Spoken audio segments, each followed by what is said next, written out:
Hola a todos. Les agradecemos a todos los que están inscritos y están registrados en este webinar que, como he dicho al inicio, tiene que ver con los problemas que vive actualmente en los delitos contra la administración pública, ¿no? Y contamos el día de hoy con tres profesores, que uno es el doctor Ronald Vilches, otro es el doctor Carlos Rodas y otro es el doctor Daniel Guamán, que en breves minutos haré la presentación correspondiente. Pero además también es importante que ustedes sepan que este conversatorio no solamente busca traer un poco dentro de la hora y media que tenemos programada para este espacio de debate, de alguna forma que los que forman parte del conversatorio puedan ver qué es lo que nosotros desde las distintas perspectivas que tenemos, tanto dogmáticas como prácticas, vemos en los delitos contra la administración pública y que quizás las comparten ustedes, las mismas preocupaciones, las mismas críticas, también las mismas opiniones acertadas respecto a lo que la jurisprudencia y la legislación poco ya ha hecho respecto a esto, pero que finalmente también hay que decirlo, lo bueno también, no solamente hay que criticar cuando el Poder Judicial o la Fiscalía se equivoca. Pero además también esto está muy conectado con un programa que ha lanzado la Universidad de Piura, un programa, perdón, de especialización que está justamente en marcha, las inscripciones, que tiene que ver sobre la doctrina jurisprudencial de la Corte Suprema en los delitos contra la administración pública, que está por comenzar justamente el 14 de octubre de este año y que además esperamos, perdón, de que este conversatorio sea un poco el inicio o la puesta en escena de lo que nosotros vamos a abordar dentro del programa de especialización con la presencia de los profesores que van a estar presentes o forman, perdón, parte de la plana docente.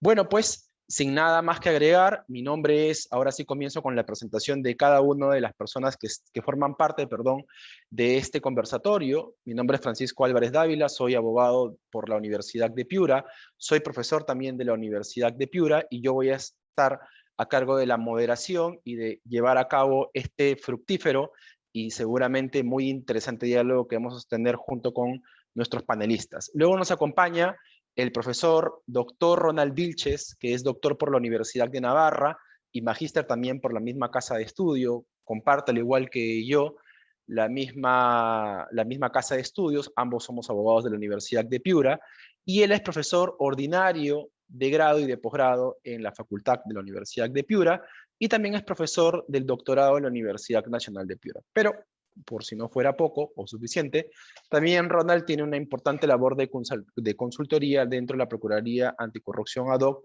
para los casos de Odebrecht, es autor de diversos artículos y además, hay que decirlo, por cierto, porque está esto casi de estreno, ¿no?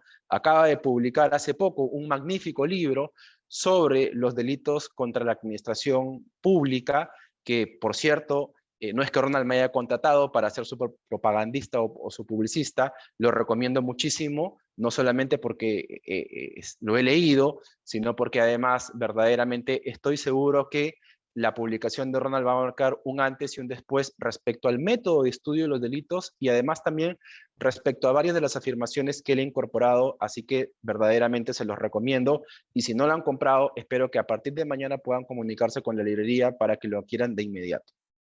Bueno, también contamos con la presencia del doctor Carlos Roda, que es abogado egresado de la Universidad San Marcos con estudios de maestría en ciencias penales por la misma casa de estudio.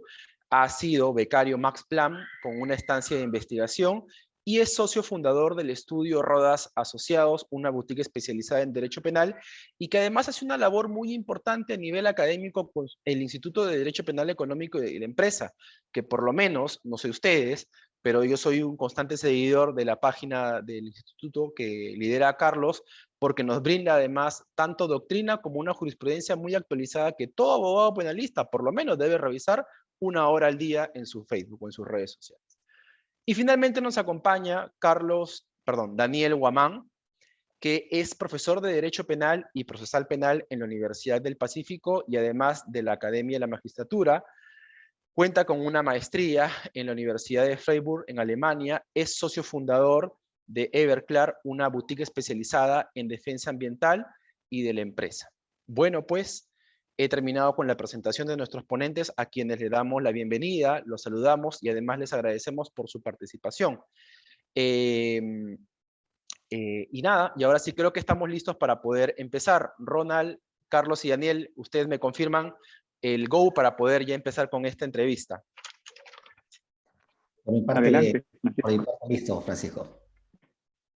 Perfecto. Bueno, como decía un poco al inicio de mi locución, es importante traer un poco a la actualidad el debate sobre los delitos contra la administración pública, porque creemos, insisto en esta idea, que han pasado varios años que de alguna forma hacer en algún momento, poner una pausa y reflexionar sobre todo lo que ha evolucionado en el ámbito dogmático, en el ámbito jurisprudencial y en el ámbito legislativo. Creo que ese esfuerzo que de alguna forma lo estamos sintetizando el día de hoy, puede llamar la atención y puede generar también cambios, seguramente, tanto desde el punto de vista jurisprudencial como sin duda el punto de vista legislativo, ¿no? Y como anunciaba justamente al inicio también, creo que uno de los primeros ejes que es importante traer a colación en este conversatorio es preguntarnos, ¿no? O preguntarles en este caso a nuestros ponentes desde su perspectiva académica, profesional, desde esa mirada al derecho penal, porque creo que algo que compartimos Ronald, Carlos y Daniel es nuestra cercanía en cuanto a la experiencia, no voy a decir en la antigüedad, y a pesar de nuestra juventud, creo que hemos sido parte de esa generación que vio, cuando éramos practicantes en derecho seguramente todos, cómo digamos, la profundidad y la intensidad con la que comenzó este problema, ¿no? Y cómo además, sin duda también, algunos vacíos que producía la legislación o algunos vacíos que tenían en algún momento la propia, creo yo lo llamo así, perdón por mi honestidad, la poca todavía dogmática que se formaba en ese momento, porque recuerden ustedes que ahí aparece una de las primeras obras que imagino todos hemos leído, que es la de Fidel Rojas Vargas, ¿no? Bueno, después creo que salió la de Ramiro Salinas Sicha, pero también antes junto con la de Fidel Rojas Vargas está la del profesor Manuel Abant, ¿no? Pero parece que incluso con esas publicaciones los problemas parecerían ser muchos más de los que nuestros primeros académicos que se querían especializar sobre ese tema abordaban, ¿no? Y creo que han pasado, como decía yo, más de 20 años y es bueno hacer un balance de cuánto ha cambiado a favor o en contra desde la perspectiva de cada uno de ustedes, y comenzaré además con Ronald Vilches para que pueda estar preparado. ¿Cuánto ha cambiado el derecho penal y la política criminal en este ámbito desde la caída de Alberto Fujimori hasta el día de hoy, ¿no? ¿Cuál es el balance a favor y en contra que tú podrías hacer, Ronald, respecto de todo este crecimiento que ha venido dándose en el ámbito de los delitos contra la administración pública? Muchas gracias, Francisco. Bueno, primero, buenas tardes con todos. Muchas gracias por la presentación. La pregunta sin duda es muy interesante porque nos lleva a plantearnos dogmáticamente, primero, cómo es que tenemos que abordar la protección o la actuación jurídico-penal en estos casos, ¿no? Yo normalmente entiendo o veo que normalmente o tradicionalmente hemos querido trasladar las estructuras que hemos aprendido en el tratamiento, por ejemplo, de los delitos clásicos, los delitos de sangre, ¿no? En donde encontramos ciertos criterios o ciertas líneas base, por ejemplo, la producción de un resultado, por ejemplo, la cercanía y, como no, la intención.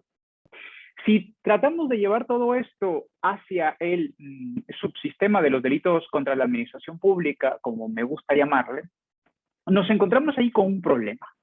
Nos encontramos con un problema primero porque no todos los delitos contra la administración pública encuentran un resultado, al menos no un resultado de esos que tradicionalmente no identificamos.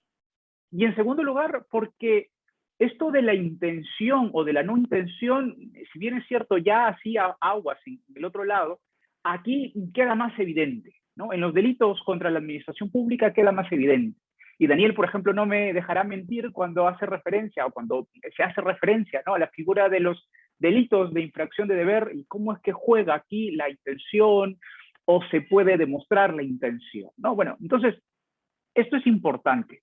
Pero es solo un primer frente, porque un segundo frente también, por ejemplo, se encuentra referido a la sensación que tiene la población frente a estas conductas contra la administración pública o como se presentan en general, ¿no? Conductas de corrupción. ¿Qué es lo que quiere la sociedad? Y vamos, con razón, la sociedad y nosotros que estamos ahí. ¿Qué queremos? Más penas. Que estos corruptos pues salgan, ¿no? del juego y que no vuelvan a entrar y que además muchos, si pudieran responder una petición, una encuesta, un referéndum de pena de muerte, seguro que levantarían no una, sino las dos manos, ¿no? Y eso nos lleva mucho a preguntarnos cómo se pueden compatibilizar estas necesidades o este reclamo popular para una actuación mayor, más intensa, más grave, que me dé seguridad popular y jurídica frente a cómo es que directamente el derecho penal puede entrar. Y por eso es que no nos sorprende cómo es que incluso altos funcionarios de nuestro país hagan referencia, ¿no? En vamos a luchar contra la corrupción, vamos a aumentar las medidas, vamos a aumentar las penas. Pero lo cierto es que luego miramos el Código Penal y encontramos que hay delitos que están sancionados con unas penas considerablemente altas, ¿no? Unas penas de cárcel considerablemente altas.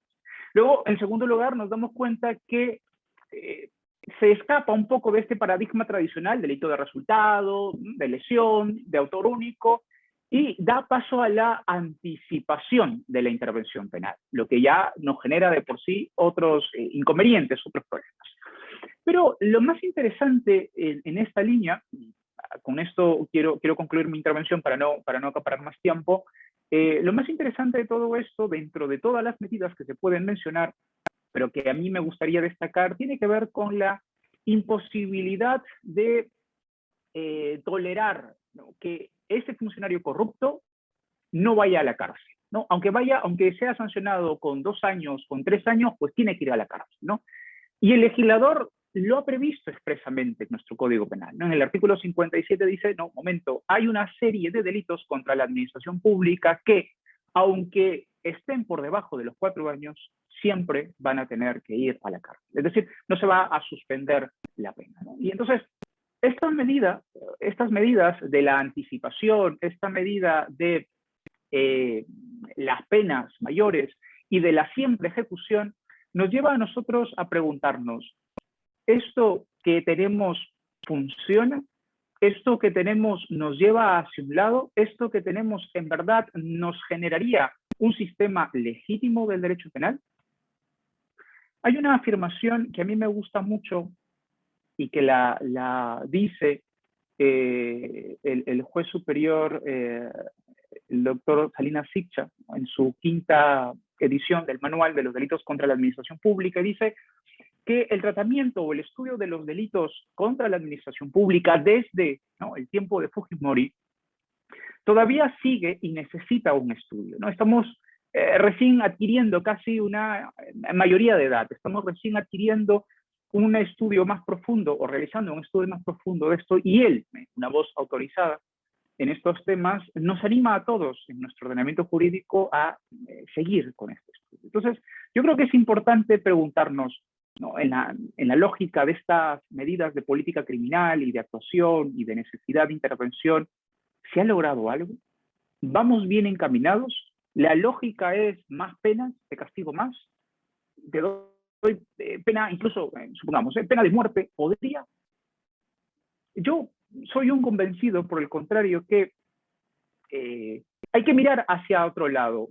No hay que descuidar las penas, está claro, pero hay que mirar cómo es que funciona el sistema y qué elementos, qué instrumentos, qué herramientas posee, ¿no? Por ejemplo, el profesor Kinghäuser hace referencia a que hay que mirar concretamente el instrumento jurídico penal que sirve para luchar contra esto, ¿no? Porque el derecho penal no puede contra todo. Y aquí llegamos a un escenario que Francisco, por ejemplo, lo mencionaba, ¿no?, respecto a la publicación del libro, un tema que a mí me ha preocupado o que me importa especialmente, y es cómo puedo yo dar con la esencia de los tipos penales, cómo puedo yo dar con los contornos para que, unido con la preocupación político-criminal, con la necesidad de luchar, con la necesidad de acabar, de disminuir estas formas de criminalidad, pueda existir cierta predictibilidad en el sistema, puede existir cierta seguridad en el sistema, ¿no? Entonces, eso es más o menos lo que yo planteo con una triple clasificación: delitos de abuso, de gestión, de oportunidad, ¿no? En fin, que aspiran a concentrarse o a fusionar las cuestiones relacionadas con la actuación del derecho penal desde un punto de vista político-criminal, sin duda, pero también desde un punto de vista dogmático. Sé que prometí acabar hace, creo, 2 minutos, pero ahora sí, con esto ya te concluyo. Muchas gracias.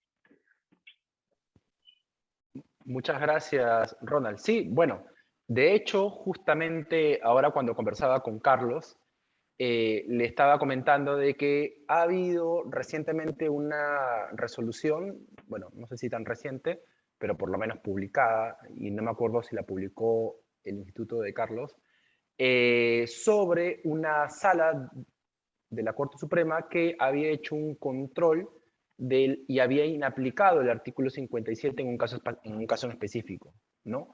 No, lamentablemente no lo he leído, sinceramente, pero bueno, de alguna forma eso genera la idea en todos en que algo está mal, ¿no? Y que seguramente ese cometido del legislador que le gusta bastante intervenir en los temas más populares y punitivos, debe parar en algún momento, ¿no? Estoy seguro que parte de lo que va a surgir dentro de este conversatorio es cuántas normas o cuántos tipos penales y cuántas normas incluso procesales se podrían modificar, pero no se modifican porque son impopulares. Probablemente es más popular modificar la pena del delito de colusión, que recientemente se acaba de modificar. Probablemente es más popular modificar el plazo de impedimento de salir del país, que creo que debemos ser un país inédito. Me imagino que el doctor Baman nos puede decir que está mucho tiempo también en Alemania, que tiene un plazo de impedimento de salir del país casi como la prisión preventiva, ¿no? Sin duda, es lo más popular.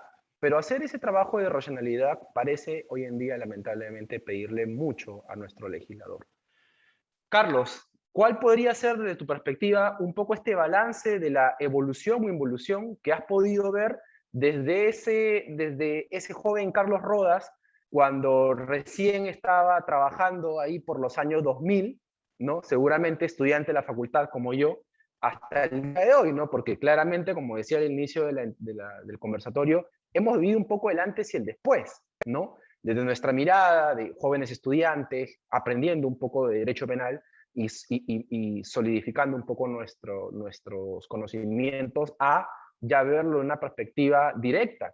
Y en el caso tuyo y en el caso de Daniel también, de liderar en sus estudios y de afrontar estos problemas en primer lugar para poder ver efectivamente cómo lograr de alguna forma racionalizar este uso a veces abusivo del derecho penal, ¿no? Te escuchamos, Carlos, y bienvenido nuevamente. Muchas gracias. Gracias, Francisco. Gracias a Ronald, a Daniel. Y un saludo cordial pues a todas las personas que nos acompañan. Yo veo que acá hay muchos penalistas destacados que nos acompañan, que tienen tanto o más experiencia incluso que yo en ese tema de los litigios y todo lo demás en los delitos contra la administración pública. Y Francisco, tú has tocado algo muy interesante que ha hecho que mi mente vuele a los años 2000, cuando recién inicié pues mis prácticas, etcétera, en derecho penal, y también cuando vi en la tele aquel famoso video de Curi recibiendo cerros de dinero de Montesinos y todo lo demás, y fue pues una imagen que, mira, ha pasado 20 años y no la borro de mi mente, y que nos dice ya del gran impacto y la gran sensibilidad que implica en cada uno de nosotros el tema de la corrupción de funcionarios, ¿no? Eso es increíble. Me acuerdo también que en la época del gobierno de transición del expresidente Valentín Paniagua, se hizo un esfuerzo serio por implementar una política criminal que trate el problema de la corrupción a fondo. Recuerdo que el expresidente nombró un grupo de trabajo conocido como el INA, la Iniciativa Nacional contra la Corrupción, eso más o menos en el año 2001, que implementó 4 líneas de trabajo muy bien pensadas. Uno era fortalecer la institucionalidad de la lucha contra la corrupción. Planteó también problemas de transparencia en el acceso a la información. Ahora tenemos la ley de acceso a la información, pero en ese entonces no existía. ¿no? Planteó también el tema de la institucionalidad de la lucha contra la corrupción. Ahora tenemos, pues todo el mundo está acostumbrado a hablar de fiscalías anticorrupción, juzgados anticorrupción, de salas penales anticorrupción, pero en aquel entonces no existía a ese nivel de organización. Recién en el 2001 empiezan a implementarse todas estas salas y juzgados especializados, ¿no? También hablaba, me acuerdo, el famoso INA hablaba de la ética, del funcionario público, hacer un trabajo de fortalecimiento ético de la administración pública. Se creó en aquel entonces la ley marco del empleo público, una ley con muy buenas normas, etcétera. Y también involucraba a la ciudadanía en el trabajo de lucha contra la corrupción. Todos estos aspectos que no tienen mucho que ver, bueno, salvo el primer tema, que es la institucionalización de la lucha contra la corrupción, que como dijo muy bien Ronald, es un aspecto importante de la lucha contra la corrupción. Sin embargo, el famoso INA, no descuidó los otros lineamientos, que eran fortalecer la ética pública, los trabajos preventivos, ¿no? Aspectos que son mucho más incluso importantes en el combate contra la corrupción, porque como ustedes bien saben, el derecho penal es mundialmente conocido por llegar tarde, ¿no? Llega tarde cuando el delito ya se cometió, etcétera, etcétera. En cambio, estos trabajos preventivos fueron muy importantes. Pero también por esos años, apreciado Francisco, me acuerdo que viví la desilusión, o por lo menos empecé a conocer la desilusión de los políticos, porque Alejandro Toledo llegó y en lugar de fortalecer el trabajo que había hecho Valentín Paniagua, nombró, me acuerdo ahí, una comisión contra la corrupción. Y ya en ese entonces yo me puse medio suspicaz, porque yo por algún lado había leído una famosa frase de Napoleón Bonaparte que decía: ¿quieres que algo no funcione? Crea una comisión, ¿no? Entonces yo decía, si ya tienes un grupo de trabajo con una fortaleza muy buena, con ideas claras, preestablecidas, ¿cuál es la necesidad de crear una comisión? ¿No? Pasó el tiempo, llegó Alan García y a esa comisión la reestructuró y creó la famosa Oficina Nacional Anticorrupción, la famosa ONA. Incluso me parece que convocó a una famosa jueza muy reconocida, no recuerdo el nombre ahora, para que la integre, y después la ONA en 2 años desapareció, ¿no? Entonces, fueron los desencantos que uno poco a poco fue viviendo en el tema de la corrupción, y que quería hacer, me has traído a la mente a raíz de todo este tema. Pero fíjate, ¿cuánto ha cambiado el derecho penal desde el año 2000? ¿No? Ha cambiado, y ha cambiado muchísimo. En mi opinión, ha cambiado muchísimo, se han hecho esfuerzos importantes, pero ha cambiado fundamentalmente, en mi opinión, por los compromisos internacionales asumidos por el Estado y por la presión de la opinión pública y la presión mediática. Yo quiero acá, por ejemplo, hacer referencia, estaba haciendo un recuento y algunas anotaciones al respecto. Han entrado en vigencia ciertamente leyes, reglamentos, ¿no? Y unas prácticas que han fortalecido la lucha contra la corrupción, pero que además han terminado relativizando los principios, garantías y derechos de las personas investigadas por corrupción. Veo que Daniel, por ejemplo, en el Facebook posteaba algo que también me trajo a mí a la mente. El gran profesor Silva Sánchez, con esta expansión del derecho penal, efectivamente, esa línea marcada por el profesor hace muchos años se ha mantenido y se ha intensificado. Fundamentalmente lo vemos en la lucha contra la corrupción. Pero en mi impresión, en mi opinión, todo este expansionismo que vivimos en la lucha contra la corrupción incluso empezó en el año 97, cuando el Estado se adhiere a la Convención Interamericana contra la Corrupción, y se fortalece en el 2003, cuando el Estado se adhiere a la Convención de la ONU contra la Corrupción. Esa línea expansionista y agresiva viene, en mi opinión, fundamentalmente desde que se adhiere a la Convención de las Naciones Unidas contra la Corrupción, que en mi opinión no está mal. Por supuesto que debería estar loco para criticarla, no está mal. Lo que yo creo que más bien la balanza ha terminado inclinándola a favor del combate contra la corrupción, y que nos toca a nosotros, los penalistas, los dogmáticos, los doctrinarios, los académicos, equiparar un poco la balanza, ¿no? Para contribuir un poco también para evitar que se encierren en las prisiones a personas que son inocentes, porque no creo que acá todos crean que todos los funcionarios que están presos son culpables. O sea, eso sería casi como decir que los jueces no se equivocan, que son perfectos, ¿no? Por supuesto que hay errores judiciales, y la mejor prueba de eso son las cantidad de condenas que ha anulado la Corte Suprema por defectuosa aplicación de la prueba indiciaria, etcétera, etcétera, y etcétera, ¿no?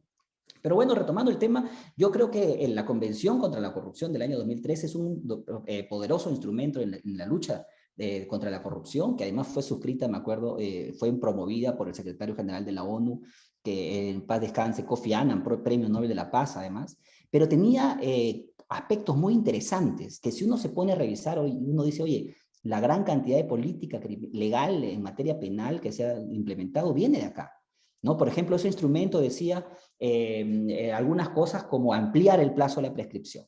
En el año 2003 hablaba de ampliar el plazo de la prescripción. ¿Qué ha pasado con la prescripción? ¿Qué ha pasado?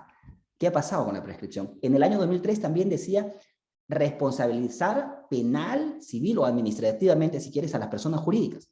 ¿Qué ha pasado en el año 2018? ¿Qué ha pasado en el 2019 con la expansión de la responsabilidad de las personas jurídicas? Este instrumento también hablaba, por ejemplo, de adelantar y castigar los actos preparatorios del delito de corrupción, ¿no? En el 2003, ¿qué ha pasado? Y decía, por ejemplo, castigar la corrupción en el sector privado, ¿no? Castigar la corrupción privada recientemente, bueno, ya no tan reciente, pero ha sido incorporada también en nuestra legislación, ¿no?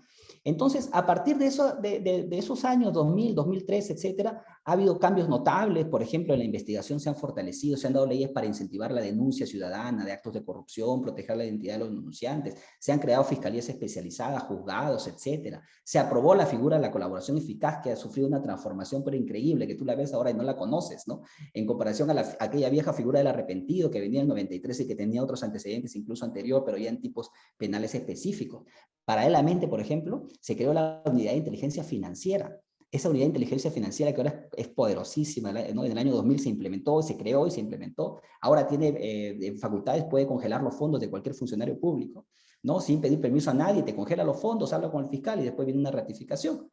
También puede ahora solicitar directamente al juzgado el levantamiento del secreto, el acceso al secreto bancario y tributario de cualquier funcionario público, ¿no? Entonces se ha avanzado en ese sentido también. Ha habido tipificaciones también disuasivas en tema de delitos de corrupción de funcionarios. Por ejemplo, se ha introducido el decreto legislativo 1106, que después también ha sido modificado, ampliado en el año 2011, de la lucha eficaz contra el lavado de activos, ¿no? Para cerrarle un poco el paso a los beneficios de la corrupción, ¿no? Se ha modificado la ley de pérdida de dominio, que la idea es quitarle la propiedad pues a los funcionarios, entre comillas, corruptos, ¿no? Y dejarlos pues sin el incentivo y tratar de incentivar un poco el temor, la prevención general, ¿no? La negativa, la que asusta, la que intimida. Y se han introducido pues una serie de figuras, Francisco, que tú muy bien conoces y todos acá conocemos, los cohechos, el famoso cohecho activo transnacional, el cohecho pasivo internacional, los delitos de financiamiento ilegal de partidos políticos, la ley de responsabilidad penal de la persona jurídica, ¿no? La ley esta que amplía la definición de del funcionario público, la ley que ha hecho referencia a Ronald, que prohíbe la suspensión de la pena en los casos de funcionarios públicos, ¿no? Porque básicamente se trata de acorralar a los funcionarios para que no cometan actos de corrupción. Y para mí, en resumen, una ley que ha generado pues muchísimas consecuencias prácticas en la vida cotidiana de los que son investigados por corrupción, es la famosa ley contra el crimen organizado, ¿no? Que es una ley que prácticamente terminó, fue como que la cerecita del pastel, que ahora hace esa ley combinada con la ley del lavado de activos, pues hacen que una defensa penal en temas de lavado en temas de corrupción de funcionarios sea poco viable, ¿no? Sea casi un sueño las garantías, ¿no? ¿Qué pasó, por ejemplo, con el plazo razonable, ¿no? El plazo razonable con la ley, basta que el fiscal te ponga la tipificación de organización criminal y te va a investigar 6 años, ¿no? 3 de preliminar, 3 de investigación formalizada, ¿no? La pena mínima, la prognosis mínima por un delito de organización criminal es 8 años, la de la prisión preventiva es 4 años, ¿no? Entonces es muy fácil que le den una prisión preventiva y una imputación así. La Corte Suprema tiene un montón de pronunciamientos tratando de ajustar un poco el poder en este sentido, ¿no? Entonces, para ir terminando un poco ya esta introducción que ya se me alargó mucho con este recuento un poco normativo que viene desde la Convención de las Naciones Unidas contra la Corrupción, yo quiero formular una pregunta, más que analizar el tipo penal y todo lo demás en esta primera intervención, quiero formularle a todos los participantes esta pregunta, ¿no? Todo este importante esfuerzo normativo que ha hecho el Estado, los legisladores, etcétera, por las razones que fueran, ¿cuánto ha contribuido en disminuir los índices de corrupción en nuestro país? ¿Cuánto ha contribuido? ¿No? A esta primera pregunta yo les tengo un primer indicador que le he preparado también para esta conferencia, ¿no? Existe un plan anual para la lucha contra la corrupción, Francisco, que lo citas también en tu libro sobre negociación incompatible, pero yo me he ido un poquito más atrás, al año 2012, el Decreto Supremo 119 de 2012. Este plan anual decía que en su página 19, incluso tengo ahí la cita para que puedan ustedes consultarlo, decía que el Perú, miren, en el año 2012 decía, el Perú tiene como meta al 2021 ocupar en el índice de percepción de corrupción de Transparencia Internacional el primer lugar de los países menos corruptos a nivel latinoamericano. O sea, en el año 2012 decían eso nuestros políticos, ¿no? Al año 2021 vamos a ocupar el primer lugar en índice de corrupción, en menor índice de corrupción. Es decir, algo así como Canadá, ¿no? Un tema, una ambición un objetivo súper ambicioso, ¿no? Bueno, ya estamos 2021. Ya estamos 2021. En enero del 2021, Transparencia Internacional ha lanzado nuevamente su famoso índice de percepción. ¿Y qué dice el Perú? Que estamos estancados desde el año 2012, ¿no? Que hemos mejorado un par de puntos, pero que seguimos estancados. Entonces, yo dejo esta frase para reflexionar. Si no hemos tenido mayor beneficio a pesar de toda esta explosión de normas, colaboradores eficaces, etcétera, etcétera, etcétera, la pregunta es, ¿por qué no hemos avanzado? Me parece que ya no es un problema de ley, ¿no? ¿Cuál es el problema entonces? Pero hay una segunda pregunta que la dejo en el tintero para retomar en la segunda parte de mi intervención, es ¿cuánto nos ha costado en términos de inocentes? Explosión de normas. ¿Cuánto nos ha costado? ¿No? Con esas dos preguntas, estimado Francisco y estimado público que nos acompaña el día de hoy, quiero cerrar esta parte de mi intervención. Gracias. Muchísimas gracias, Carlos. Bueno, y finalmente tenemos a Daniel Guamán, que estoy seguro también nos dirá algunas cosas muy interesantes respecto a lo que él considera este balance que podríamos hacer en el derecho penal peruano, en este ámbito de los delitos contra la administración pública en estos últimos 20 años. Te escuchamos, Daniel, y nuevamente bienvenido. Muchas gracias, Francisco. Gracias, Ronald, por la invitación. Gracias, Carlos, también por compartir algunas ideas interesantes. Voy a tratar de ceñirme mucho los tiempos porque hoy, agradeciendo la gentil invitación de Ronald, he podido asistir, pero estoy en este momento de vacaciones y estoy interrumpiendo mis vacaciones porque considero que lo que vamos a discutir es muy importante. Y mi aporte va por un sentido distinto al cual mis colegas ya han planteado. Mis colegas se han centrado en una parte que para mí es fundamental, que es explicar un balance inicial de lo que está sucediendo ahora. Y lo que está sucediendo ahora es una expansión del derecho penal y expansión que se traduce en la creación de nuevos tipos penales, expansión que se traduce en el adelantamiento de las barreras de punibilidad para acudir con mayor frecuencia a técnicas de tipificación como son los delitos de peligro abstracto y también generado en nuevas interpretaciones que la jurisprudencia, tanto de la sala penal y permanente ahora, están haciendo de los delitos de corrupción. Y esto también naturalmente tiene su reflejo no solo en las más altas esferas de la judicatura, sino también en las primeras instancias que están cogiendo interpretaciones, digamos, más expansivas de qué se ha de entender por esto. Quisiera apartarme un poco, vamos a volver en mi segunda intervención con un análisis dogmático específicamente de este punto sobre la legitimidad de la intervención jurídico-penal en los delitos contra la administración pública que se ha estado produciendo, ¿no?, en los últimos 20 años, para ir, y quiero presentar lo que fue y lo que en algún momento se concibió como el derecho penal. Cuando Winfried Hasma dijo alguna vez una frase preciosa, contundente y clara, que él extrañaba mucho el buen y el viejo derecho penal liberal.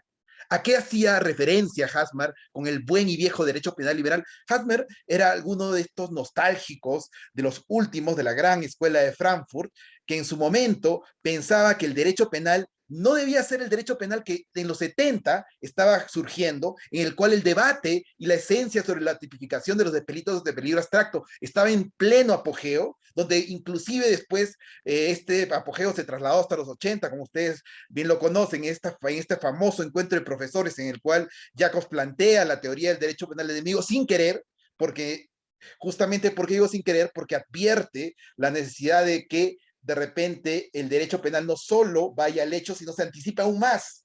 Y ahí es donde dan los gérmenes de lo que posteriormente sería el derecho penal de enemigo.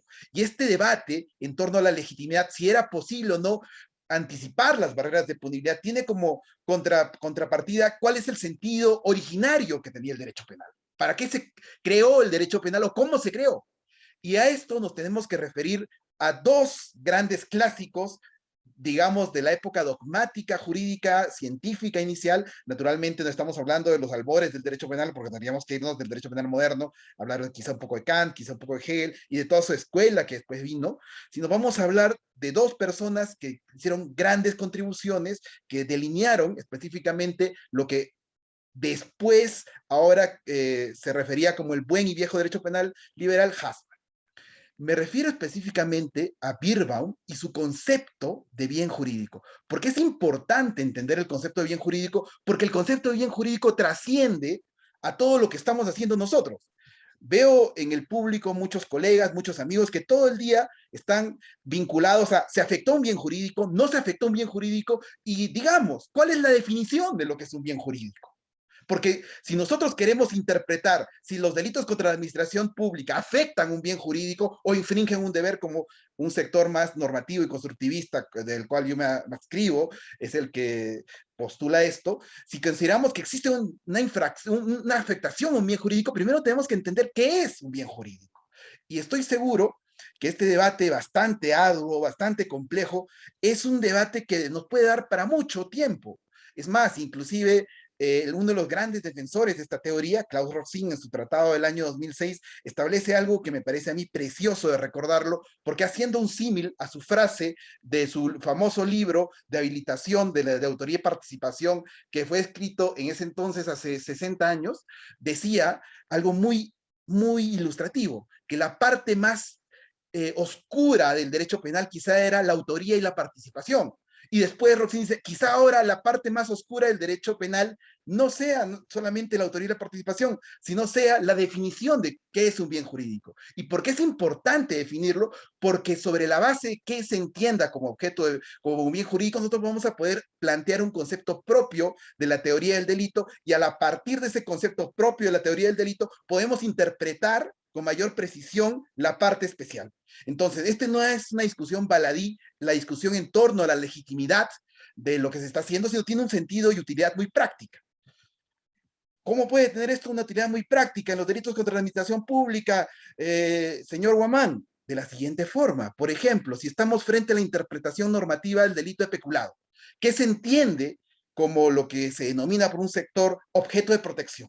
El peculado protege directamente el patrimonio o protege de repente la capacidad de gestión del funcionario. Oye, pero la capacidad de gestión per se es un bien jurídico, algo que tiene una circunstancia, lo puedo tocar, lo puedo ver como es lo que estaba planteado inicialmente como Beerbaum. ¿Qué planteaba inicialmente Beerbaum como objeto de protección del derecho penal? Porque estamos hablando de un derecho penal liberal que en ese entonces no se preveía para estos casos, sino se preveía ¿para qué? Para los homicidios, las violaciones, acciones en las cuales se afectaba un resultado, se daba un resultado real, donde la afectación, donde el delito causaba una lesión.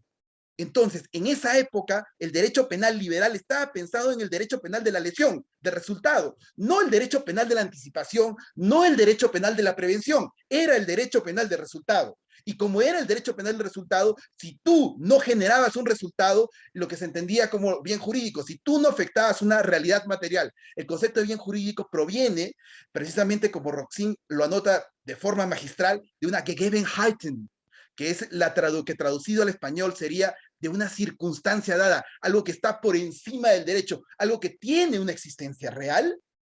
Si tú no generabas eso, no generabas una acción jurídico-penalmente relevante para el derecho penal. Y bueno, entonces, y muchas de las figuras de peligro que ahora tenemos, quizá en ese entonces no podrían ser entendidas como lo son entendidas ahora. Es más, muchas de las acciones que hoy consideramos parte del derecho penal, como la conducción en estado de debilidad, como ciertas acciones de peligro abstracto, eran consideradas parte de las Ordnungswidrigkeitenrecht, o sea, el derecho del ordenamiento, el derecho que podría ser un equivalente al derecho administrativo sancionador.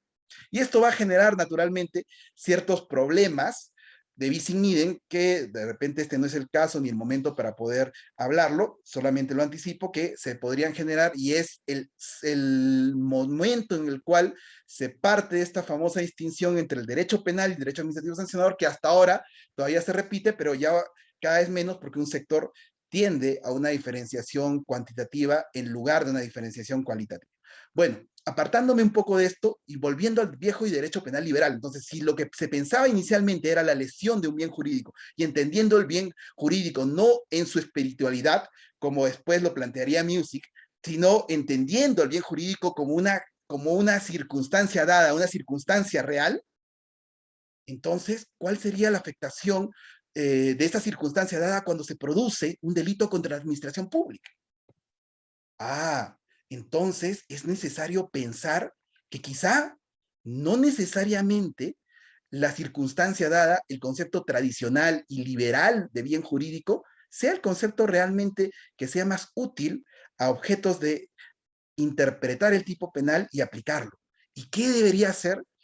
Y de repente, y ahí es donde se da el germen de entender los delitos contra la administración pública y otro tipo de delitos como delitos de infracción de deber, categoría que por cierto estaba también en los albores del derecho penal y pertenecía a uno de los más grandes penalistas, autor intelectual del primer código penal científico, me refiero a Feuerbach, quien ya hablaba de la teoría de la infracción de deber como fundamento del ilícito y se contraponía naturalmente con la teoría del bien jurídico que en su momento planteó Virgo.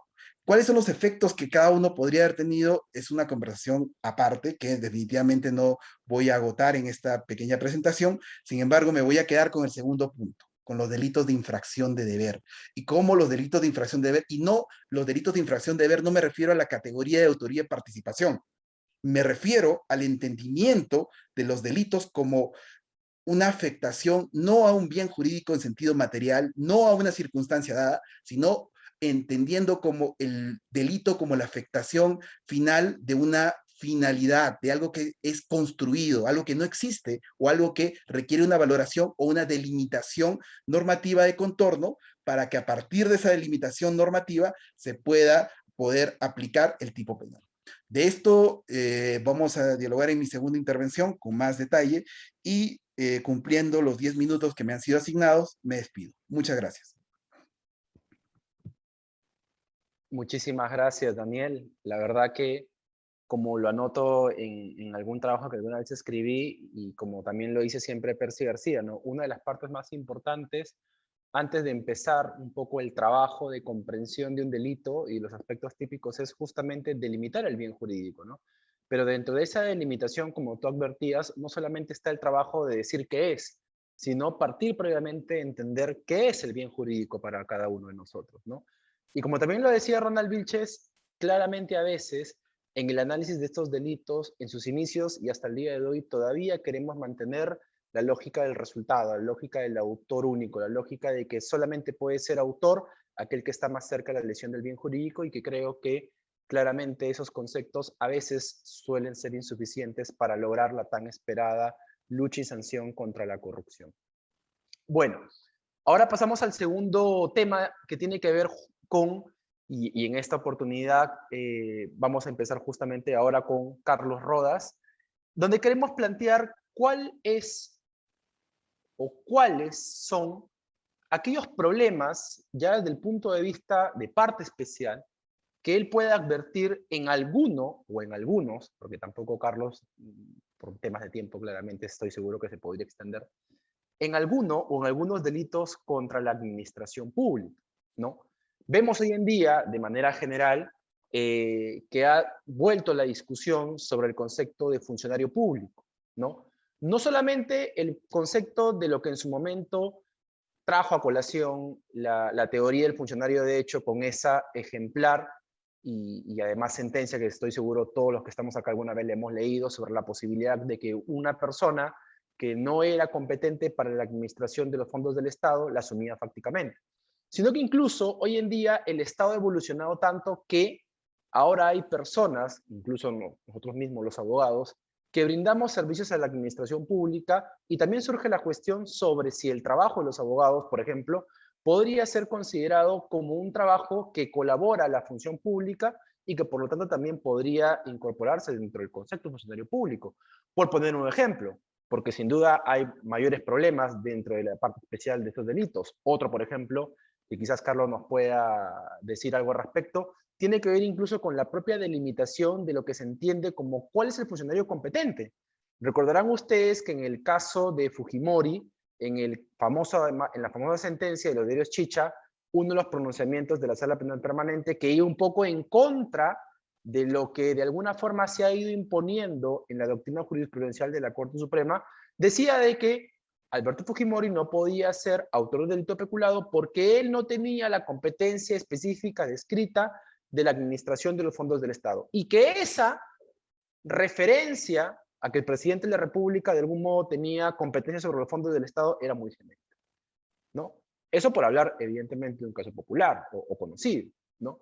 Pero sin duda, como decía, existen muchos problemas dentro de parte especial que además tienen su base, obviamente, en la comprensión de la teoría del delito y que genera hoy en día una constante casuística y una constante problemática tanto para los que se dedican al litigio, porque evidentemente el abogado litigante busca una interpretación racional para poder frenar esa lógica expansiva del derecho penal, pero por otro lado también preocupa a los jueces y a los fiscales, porque evidentemente en algunos casos podrían ver que algunas teorías de ellos no podrían completamente adaptarse dentro del espacio que plantea cada tipo penal por, lógicamente, respetar el principio de legalidad si es que algo queda de este, ¿no? Carlos, te escuchamos. Gracias, Francisco.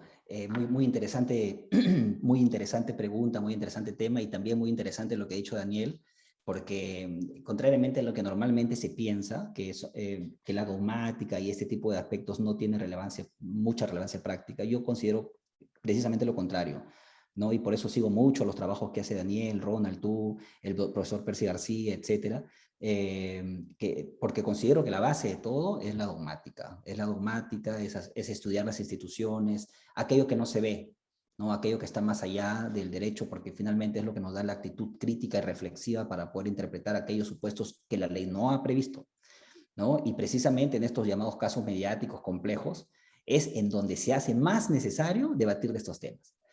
Pero bueno, yo voy a empezar esta parte haciendo algunos tópicos. Voy a hablar en primer lugar muy brevemente de un delito. Me quiero centrar en un delito porque, como tú bien dices, no tenemos todo el tiempo el mundo tampoco, que es el tema del delito de colusión. Voy a hacer algunas apreciaciones con relación a su bien jurídico, cómo esta apreciación del bien jurídico influye en el concepto de determinación del concepto de autor, en la conducta típica y en el perjuicio que, como bien sabemos, es un elemento típico del delito de colusión agravada.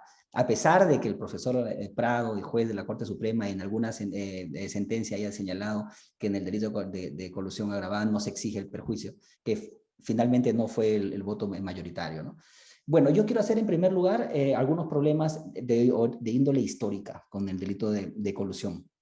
El delito de colusión, fíjense ustedes, el delito de colusión aparece por primera vez en el año 1848, en el segundo Código Penal que tiene España, que finalmente ni siquiera tuvo mucha vigencia porque fue inmediatamente reemplazado por el de 1850 y a partir de ahí, etcétera, lo cogimos nosotros en el de 1863 con una visión, un enfoque distinto, pero con ese enfoque distinto hemos empezado a modificar cosas que no son esenciales, sino accesorias, ¿no? Entonces, y hemos terminado en una figura legal, ¿no? El funcionario que por razón de su cargo interviene, ¿no?, en un contrato y se concierta con los particulares para defraudar al Estado, etcétera, es prácticamente la misma fórmula que usó el legislador en el español de 1848, ¿no? Que yo creo que sí fue un legislador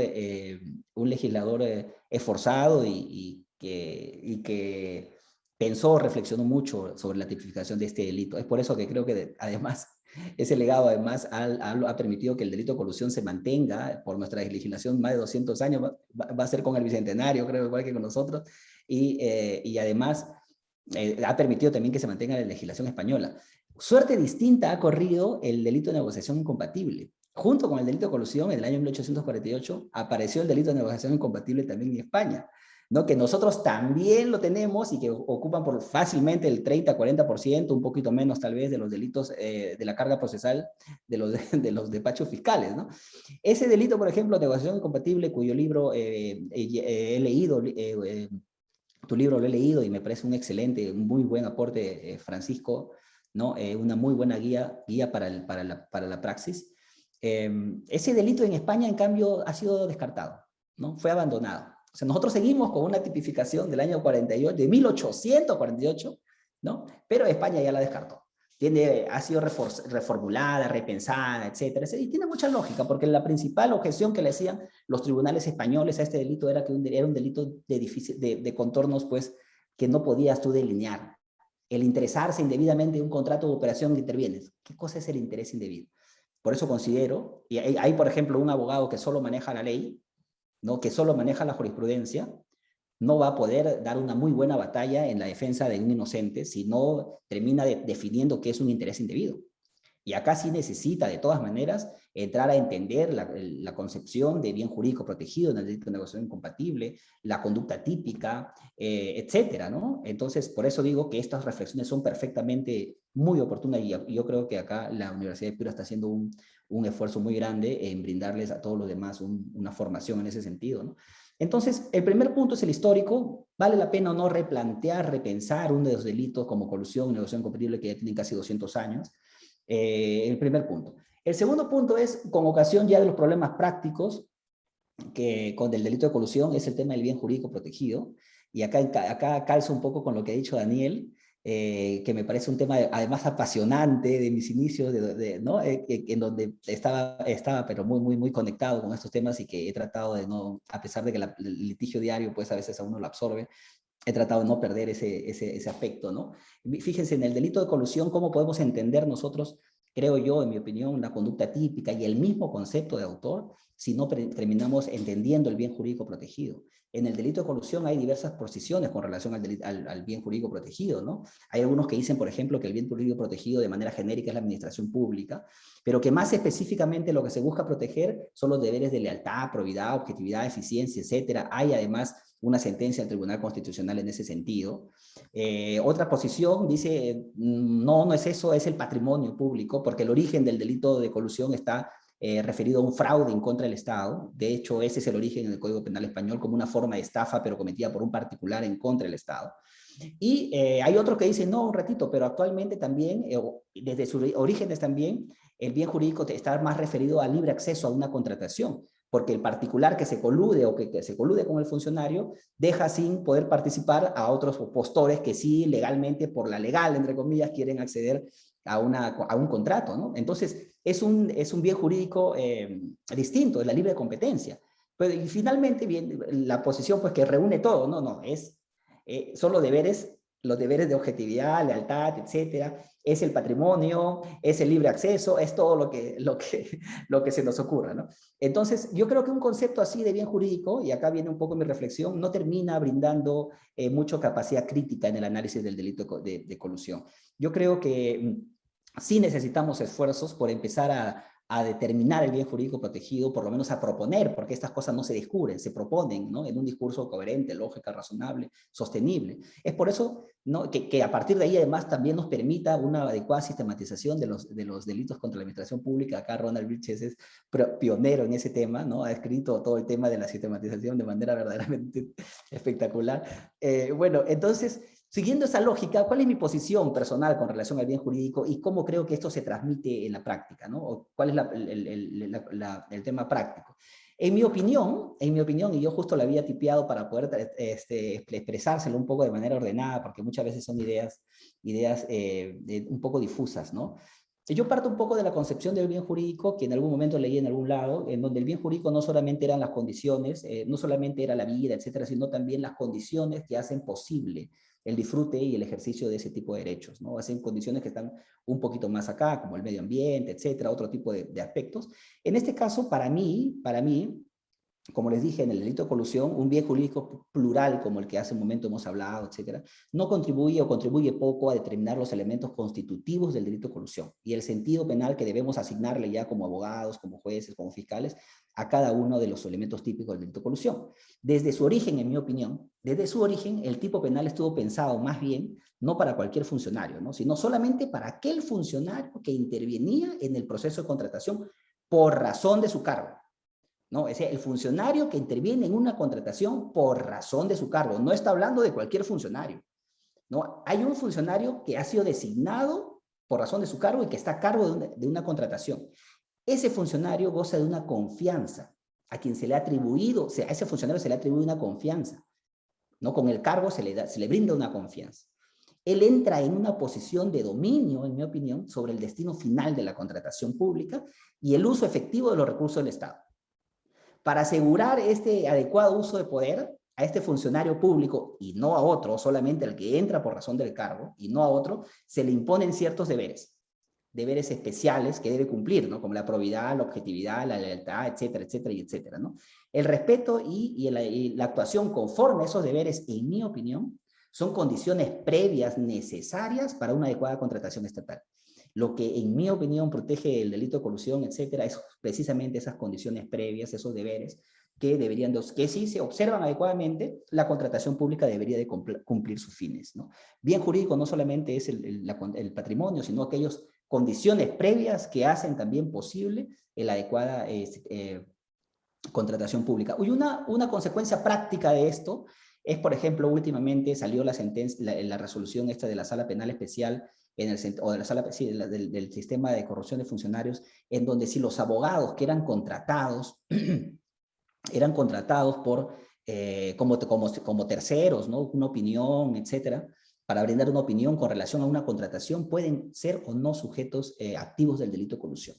En mi opinión, no pueden ser, no pude todavía leer al maestro Percy García. Francisco, me comentaste que él pensaba que sí, pero en mi opinión no pueden ser sujetos activos de un delito de colusión, no pueden ser funcionarios públicos, ¿ya? Porque si nosotros partimos de que el funcionario público, el sujeto activo, es aquel que goza de esos deberes especiales, ¿no? De actuar con objetividad, transparencia, cuidando los intereses del Estado, no entra en los abogados que nos contratan el Estado para emitir una opinión, por ejemplo, no entramos, no gozamos de esa confianza especial ni esa posición especial que nos permita una afectación o una posición privilegiada de dominio sobre el bien jurídico que es el tema de la contratación, ¿no? En ese sentido, yo creo que no entrarían en el tema, pero bueno, hay otros problemas más que se van suscitando en la vida práctica, están referidos a la concertación. Vi que plantearon una pregunta muy interesante acerca de si, por ejemplo, voy a tratar de concluir, Francisco, yo sé que ya estoy completamente, voy a tratar de concluir, la concertación del funcionario con el particular, ¿no? Es necesario que un particular esté procesado, y esto es pan de cada día, ¿ya? Pan de cada día en las defensas. Bueno, si es colusión, no está salvado, no te va a pasar nada. ¿Por qué? Porque el particular no está procesado. No hay un particular procesado.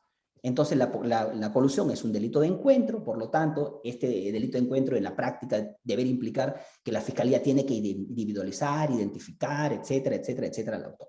Yo creo que eso no es así. Yo creo que no es así. Yo soy litigante, ¿eh? Yo soy litigante.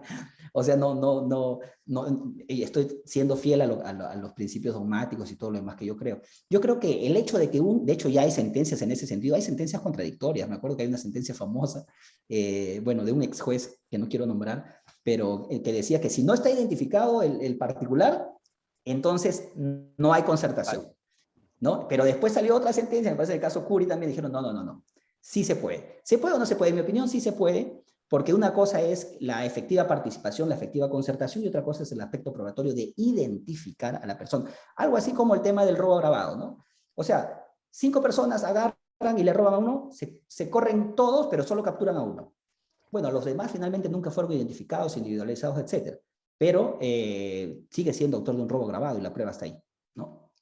También hay problemas con relación al perjuicio y todo lo demás, pero ya creo que me saldría por completo de este tema, ¿no? Eso sería todo, Francisco, con relación a este tema. Muchas gracias por su tiempo. Gracias, Carlos. Sí, la verdad que los temas que has planteado son muy interesantes, incluso al mismo tema de la colusión. Recuerdo, y nuestros participantes quizás lo recuerden, si no, invito a leer en esta parte el libro de Raúl Pariona, que él habla de la posibilidad de que pueda existir, o lo deja como una pregunta y él responde también, ¿no? Puede haber colusión cuando quien se ha coludido no es el representante legal de la empresa, sino es un tercero, un lobista o aquel que no ejerce la representación legal, ¿no? De la empresa, ¿no? Y bueno, él responde negativamente diciendo de que no, tendría que ser siempre la colusión entre el representante con el funcionario público, ¿no? Pero sin duda, los problemas existen y creo que parte de este conversatorio es traer un poco a la luz los problemas que son necesarios resolver y que hay que tener una visión verdaderamente bastante ponderada sobre la forma como el derecho penal los puede resolver, ¿no? Evidentemente, el tema que tocabas tú sobre la participación de la voz es un tema muy importante que en su momento espero que se pueda resolver acertadamente, pero bueno, eso estará un poco también por ahora en manos de la justicia. Daniel, te escuchamos ahora a ti. Muchas gracias por el pase, Francisco. He escuchado atentamente la excelente intervención de Carlos y concuerdo plenamente con respecto a cuál es el objeto de tutela del delito de colusión y cómo históricamente estaba centrado en el particular, perdón, el funcionario que directamente tenía a su cargo la adquisición de un bien o un servicio.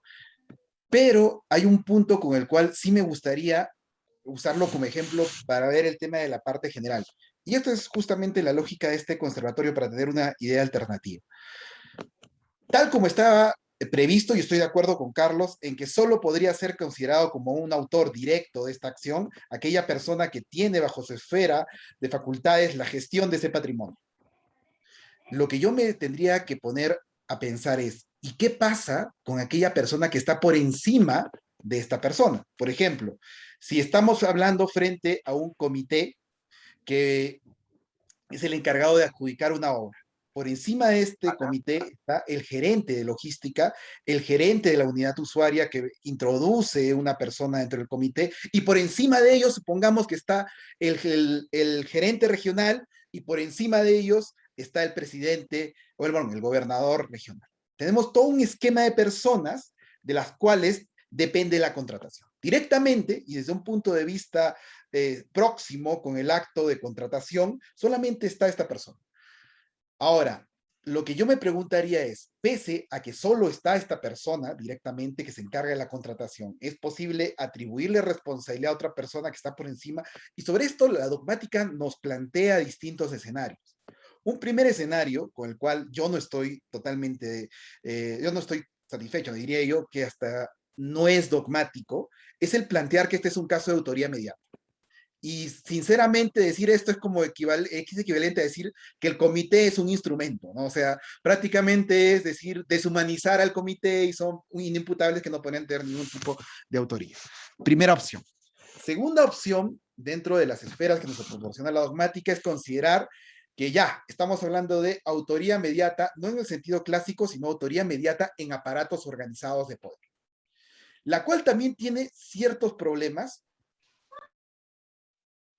y desde mi perspectiva podría tener una posición interesante si es que no la planteamos por la autoría inmediata en aparatos organizados de poder, sino, y en esto coincido con la Sala Penal Nacional en el caso, no me recuerdo muy bien el nombre, pero justamente era el caso del juzgamiento de la cúpula terrorista en el cual aplica la coautoría en lugar de la autoría inmediata para poder atribuir responsabilidad penal a los miembros de la cúpula que estaban encima y que no realizaron los actos. Entonces, la coautoría me parece una figura dogmáticamente más interesante.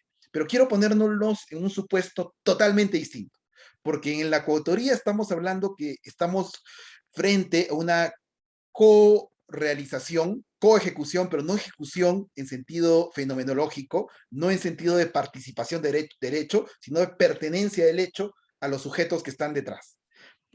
Yo quiero hablar de un supuesto distinto. ¿Qué pasaría si en el caso que estamos hablando, el alcalde se percata, el gobernador regional se percata de que acá hay evidentemente una colusión? Por distintas maneras llega la información de que está frente a un acto de colusión. Y él dice, bueno, veo que este funcionario pues quiere hacer su abril, quiere tener un ingreso extra y se ha coludido con este particular para celebrar un contrato. Por ejemplo, para traer a la fiesta de trabajadores del gobierno regional a un grupo de música muy famoso. Y se ha coludido el representante de este grupo de música con la comisión encargada de seleccionar a quién va a ser el que va a prestar este servicio para la entidad. Y por distintas razones él llega al conocimiento de ello, no ha intervenido directamente de esta acción, debería tener responsabilidad penal por el delito de colusión esta persona, y desde mi perspectiva y contundentemente puedo decir que sí. y sobre la base de la teoría de la posición de garante, yo notaría que esta persona es garante desde el momento en el cual es la persona a la que se le asigna directamente la gestión de los recursos al interior de la entidad estatal. Entonces, una persona que advierte que una persona delegada está infringiendo los deberes otorgados, automáticamente adquiere competencia para poder analizar lo que la otra persona ha hecho y se hace garante y es competente por esta persona. Y si no realiza ninguna acción para, pese a tener el conocimiento de que esta persona está coludida con la otra, responde por el delito de colusión, no por coautoría, no por autoría mediata, no por autoría directa. Responde, no por autoría mediata, sino responde por autoría directa. ¿Pero qué título de autoría directa? La famosa comisión por omisión, que para un sector como el que yo me adscribo, que no consideramos que sea necesario distinguir entre omisión y acción, sino que le atribuimos directamente la posición de garante, podría ser sancionable esa persona bajo este título de intervención. No por lo que hace, porque por lo que hace no tiene ninguna vinculación, sino por lo que no hace, por el deber que tenía. Y ahí viene, y quizá por el tiempo no voy a poder explicar de forma suficiente cuál es la conexión entre la teoría de la infracción de deber, la posición de garante que tiene este funcionario y su deber concreto de evitar que este acto de colusión se produzca. Y ante el no cumplimiento de este deber concreto, hace que responda penalmente por el no cumplimiento bajo el título de autor de colusión, pese a no haberse coludido. Muchas gracias. Perfecto, Daniel. Muchísimas gracias. Con lo cual te dejo una pregunta para que posiblemente en otra oportunidad nos la respondas. Creo que no tendrías ningún problema en que pueda existir un concurso en tráfico de influencias con una colusión, ¿no? En donde claramente el traficante está separado de los actos del acto de colusión, en el sentido de que el traficante puede generar la vinculación con el funcionario público, pero por otro lado estará el interesado, ¿no? El que quiere la compra de la función por parte del traficante, ¿no? Muy interesante, Daniel. Bueno, y finalmente, Ronald, ¿qué nos puedes decir respecto a algunos de los problemas que puedan haber surgido en el tratamiento de la parte especial de los delitos contra la administración pública? Que aunque digo parte especial, tanto Carlos como Daniel, y creo que eso es importante que se quede marcado como parte de esta de este segundo eje de trabajo, han recurrido a la parte general para, sobre la base de eso, desnudar algunos problemas que se han mantenido dentro de la aplicación de los delitos contra la administración pública. Muchas gracias, Francisco. La verdad, previamente a mi intervención, esto es como ir a un buffet, ¿no? Ver tanta comida y tan buena que la verdad es que resulta difícil quedarse con un solo plato. Así que me perdonarán, yo iré picando, cual gordito en buffet, iré picando distintos platos y distintos puntos. Así que desde ya me disculparán que no profundice en ninguna, pero sí que me gustaría por lo menos abrir el abanico de posibilidades, porque al final muchos de estos son temas que discutiremos, ¿no? En el curso que abriremos, así que igual me interesa, ¿no? Presentarlos. Tanto lo que nos comentaba Carlos como lo que nos decía Daniel, un primer elemento, además, evidentemente, del bien jurídico es quién comete la conducta típica, ¿no? El funcionario público. Sabemos que nuestro legislador ha previsto estas diferencias, ¿no? Entre delitos contra la administración pública cometidos por particulares, cometidos por funcionarios públicos, pero ya entrando, ¿no? en materia, cuando nosotros nos preguntamos, la figura que se nos viene es la del funcionario público. Y ese funcionario público, ¿quién es? ¿Qué competencias tiene? ¿Qué características tiene? Y todo esto, luego cuando revisamos el Código Penal, parece dejarnos más en la sombra que en la luz cuando nos dice el funcionario público y el servidor público. Y cuando vemos otros tipos penales donde dice, no, solo el funcionario público, ¿no? O cuando encontramos otros en donde en distintos párrafos el legislador ha previsto, ¿no? Para el funcionario público pasa esto, para el servidor público pasa lo otro, ¿no? Entonces, al final decimos, ¿de qué estás hablando, legislador? ¿Estás hablando del funcionario público? ¿Estás hablando del servidor público? ¿Estás hablando de una figura completamente distinta? ¿Qué le estás atribuyendo al funcionario público? ¿Autoridad? ¿Potestad? Algo completamente distinto, ¿no? Y lo más curioso de esto es que, como en todo, la doctrina nacional ha tomado partido, ¿no? Hay quien dice, no, mira, Cuando el legislador habla de funcionario público y solo de funcionario público, entonces el servidor sale del escenario, ¿no? O hay otros que dicen, no, el funcionario servidor público da absolutamente lo mismo, porque el artículo 425 del Código Penal dice, son funcionarios y servidores públicos y la lista de los 7 puntos, ¿no? Entonces, claro, aquí nos podríamos quedar diciendo, al final, qué es lo que se entiende por funcionario público, pero a mí me interesa, como les decía, ir picando, ¿no?, la curiosidad. Y sobre el problema, ya el funcionario público, ¿existe un funcionario público de hecho, de facto, para el que le cae la responsabilidad penal? Claro, la pregunta es casi retórica, ¿no? Porque si recordamos sentencias conocidas, se nos viene ahora próxima la de Vladimiro Montesinos, la respuesta es sí, ¿no? Pero la figura del funcionario de hecho o de facto tiene cabida, es válida, es aceptable, es más bien una salida político-criminal, un as bajo la manga, ¿no?, del Ministerio Público, que choca o que restringe o más bien resquebraja, ¿no?, los cimientos del derecho penal. Esa es la primera cuestión que me gustaría dejar planteada. La primera. La segunda tiene que ver también con lo que Daniel nos ha ido contando, ¿no? Esta necesidad de cómo es que el derecho penal ha ido avanzando y anticipando tanto su intervención, que hablamos ya de delitos de peligro. Claro, el otro punto problemático es peligro, pero ¿qué vas a poner en peligro, no? Bueno, eso ya nos lo ha dicho Daniel. Pero, ¿qué cosa es un delito de peligro? ¿Qué características tiene un delito de peligro, no? Poner en peligro a la administración pública. ¿Qué es la administración pública? Como diría un profesor, ¿no?, en la universidad, ¿cómo lo proceso? ¿Qué cosa es esto, no? Y hablar de delitos de peligro, además, nos lleva a otra serie de problemas, ¿no? Porque existe la clasificación tradicional, los delitos de peligro abstracto, concreto, pero luego uno revisa los manuales y luego se encuentra con 7 clasificaciones más, 8 clasificaciones más, en donde se dice esta no sirve, esta tampoco, esta me da inseguridad.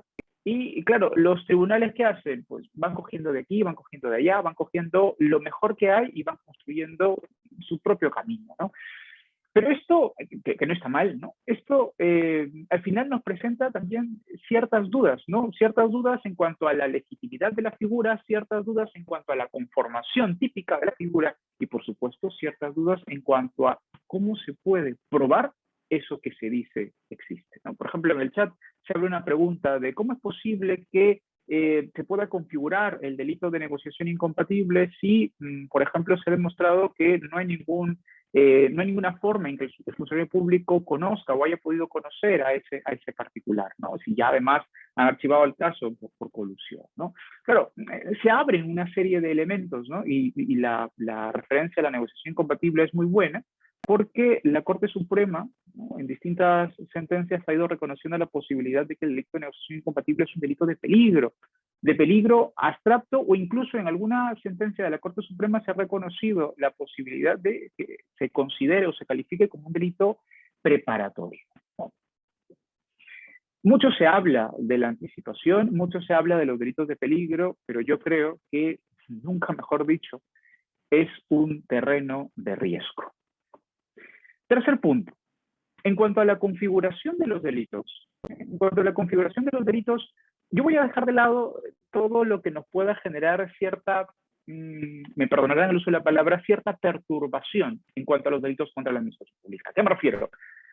Si nosotros, por ejemplo, estamos recién iniciándonos en el estudio del derecho penal o recordamos nuestras lecciones iniciales de derecho penal parte especial, ¿con qué comenzamos? Con el homicidio, con las lesiones, con la violación, ¿no?, con los delitos contra la libertad personal.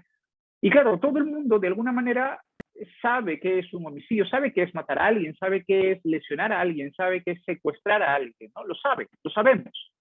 Pero cuando nos pasamos a los delitos contra la administración pública y se nos dice, oye, tú has cometido el delito de concusión, ¿o qué? ¿No? Y luego, claro, recordamos que hay distintas reglas para la solución de concursos y los nombrecitos se parecen, ¿no? Entonces, concusión, consunción, ¿no?, nos presenta problemas. Concusión, peculado, exacciones ilegales, ¿no? Nombres que sí, que nos pueden generar cierta cierta duda, ¿no? Cierto problema, o no nos dan esa claridad para entenderlos. Pero luego cuando leemos el Código Penal, la redacción tampoco nos ayuda mucho, ¿no? Nos dice ese funcionario público que obliga o que induce, bueno, esto sí lo entiendo, ¿no? Obligar o inducir para dar o prometer un bien indebidamente.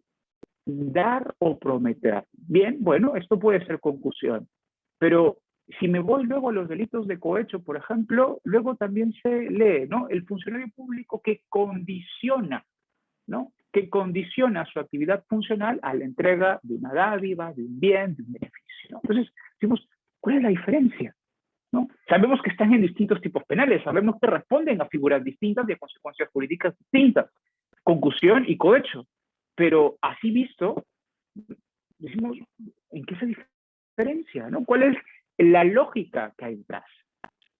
Ya que Daniel también ha tocado y Carlos también mencionaba, ¿no? Delitos que tienen que ver con responsabilidades o una relación funcional, como dice la doctrina mayoritaria.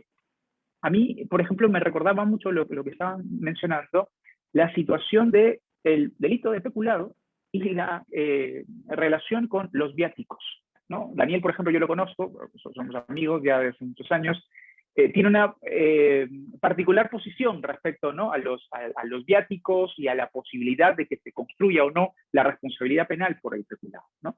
La Corte Suprema, por el contrario, tiene otra posición, dice, no, aquí no hay peculado, ¿no? Entonces, nos preguntamos, al final, ¿esta seguridad de la que estamos hablando o la que queremos alcanzar parte por que se aclare la doctrina y parte también porque se aclare la jurisprudencia? ¿Qué es lo que dice? ¿Cómo lo dice? ¿Lo aceptamos? ¿No lo aceptamos? ¿Nos vamos fuera de este acuerdo plenario? Y por último, temas que tienen que ver con la interpretación, de alguna manera ya lo he ido exponiendo a lo largo de estos puntos, pero problemas con la interpretación que nos lleva sin duda a recordar figuras claves. ¿Quién es ese bien jurídico? ¿Cómo se interpretan determinados verbos rectores? Y por supuesto, ¿cuáles son las reglas procesales que se aplican a todo este subsistema de los delitos contra la administración pública? Como ven, yo creo que son muchos, evidentemente no solo esto, pero son muchos los frentes que nos quedan, ¿no? Por ejemplo, también como decía Alex, en verdad tenemos una cantidad de leyes de lucha contra la corrupción que vale la pena mirar, detenernos, ¿no? A ver cómo funciona, qué es lo que hay, si se puede avanzar, si se puede cambiar, si se puede modificar.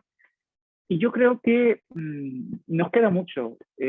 Claro, esto podría sonar desalentador, ¿no? Podría sonar que, uy, este profesor de Derecho Penal, encima que acaba de publicar un libro de delitos contra la administración pública, descorazonado el hombre, ¿no? No, no, al contrario, ¿no? Esto es como, ya que estamos citando todos, creo, a Silva Sánchez, esto es justamente recordar o volver a lo que Silva Sánchez nos dice, ¿no?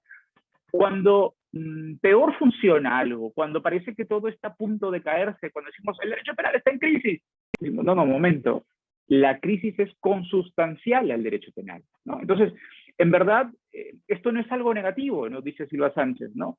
Más bien es un punto de arranque, ¿no? Un punto de apoyo para seguir avanzando. Yo creo que sí. Además, lo estamos viendo, ¿no? Con lo que nos cuenta Carlos, con lo que nos cuenta Daniel, lo mismo Francisco. Nos damos cuenta que esto, particularmente, yo lo extiendo a todos ustedes, nos apasiona, ¿no? Si no estuviéramos aquí conectados un jueves a las 6:55 de la tarde, ¿no? Estamos escuchando esto, estamos moviéndonos en esto, y yo creo que mientras más discutamos esto, mientras más lo revisemos, mientras más le demos duro a estos temas, yo creo que se podrá hacer algo. Yo creo que me he excedido un poco, Francisco, pero como ven, yo lo que he querido hacer es, insisto, ¿no? En la figura del buffet, ir cogiendo distintos dulces para tener un plato colorido y delicioso. Muchas gracias. Muchísimas gracias, Ronald, Carlos y Daniel, por sus participaciones. La verdad, están muy interesantes. Y ahora, bueno, vamos a abordar de una manera un poco también más resumida por el tiempo, porque me imagino que todos, también ustedes, tienen sus obligaciones y parte de las personas que están dentro del conversatorio sucederá igual, pero de alguna forma Y aprovechando también las preguntas que hemos tenido, hemos dejado esta parte para el final, que tiene que ver con lo que decía Carlos en su primera intervención y en donde claramente es un punto que a mí me apasiona bastante, que tiene que ver con el tratamiento del delito de negociación incompatible, ¿no? Y hay dos temas que simplemente quiero poner sobre la mesa para que ustedes también nos puedan dar su perspectiva o su opinión respecto a eso, ¿no? El primero, y además aprovecho un poco para introducir a la pregunta que había hecho uno de los participantes, ¿no? ¿Cómo entendemos esta relación entre la negociación incompatible y el delito de colusión, ¿no? Como sabemos, y además, perdón por el cherry, un poco también he puesto de eso en mi libro, como sabemos, mayoritariamente, y Carlos, Daniel y Ronald, y creo que todos los que están acá no me podrán dejar mentir en este punto, casi todos, por no decir todos, dicen que son dos especies diferentes, ¿correcto?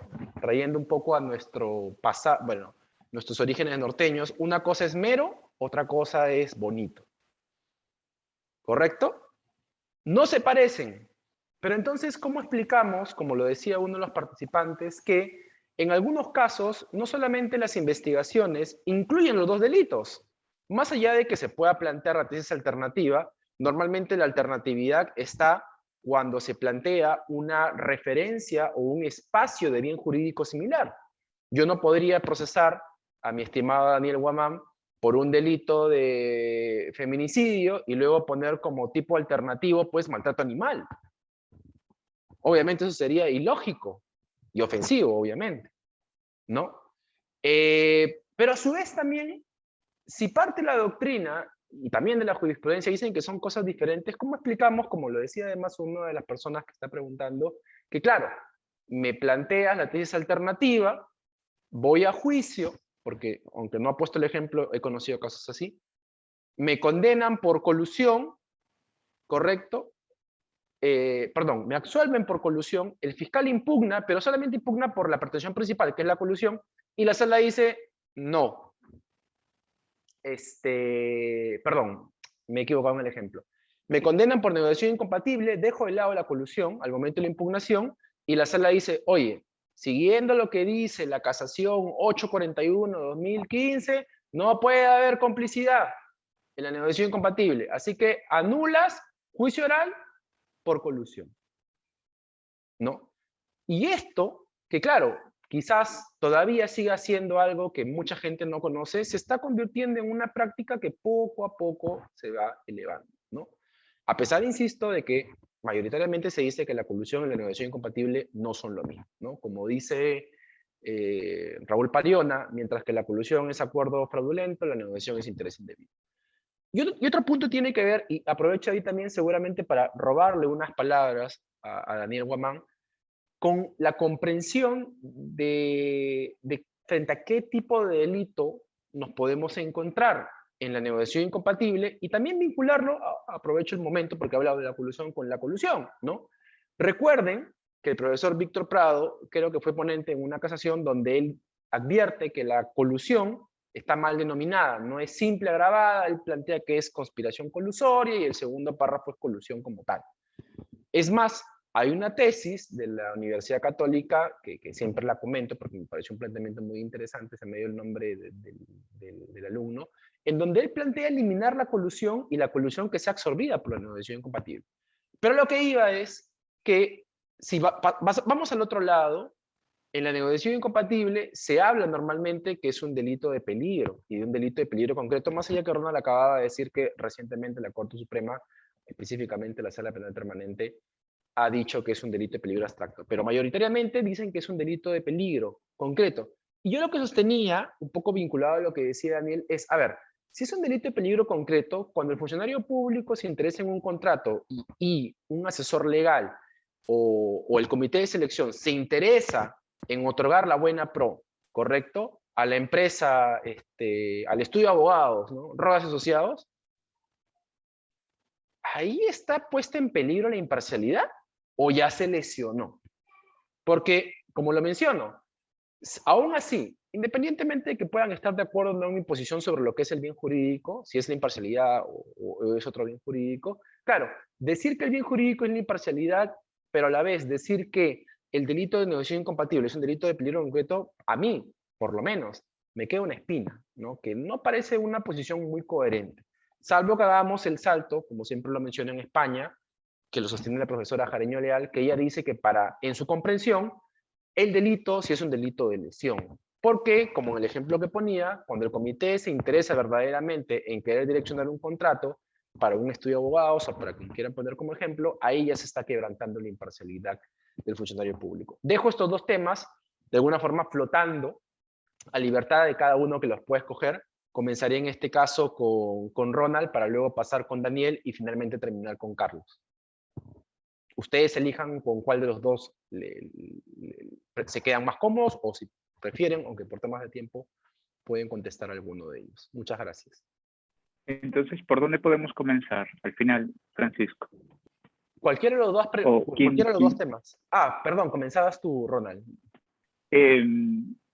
Mira, a mí por el tema que planteas, que mencionas, una de las cuestiones que a mí me llamó la atención dentro del delito de negociación incompatible y también después de leer tu libro, tiene que ver con algo que me fastidia un poco, que es la calificación y la relación que existe o que tiene con el delito de colusión.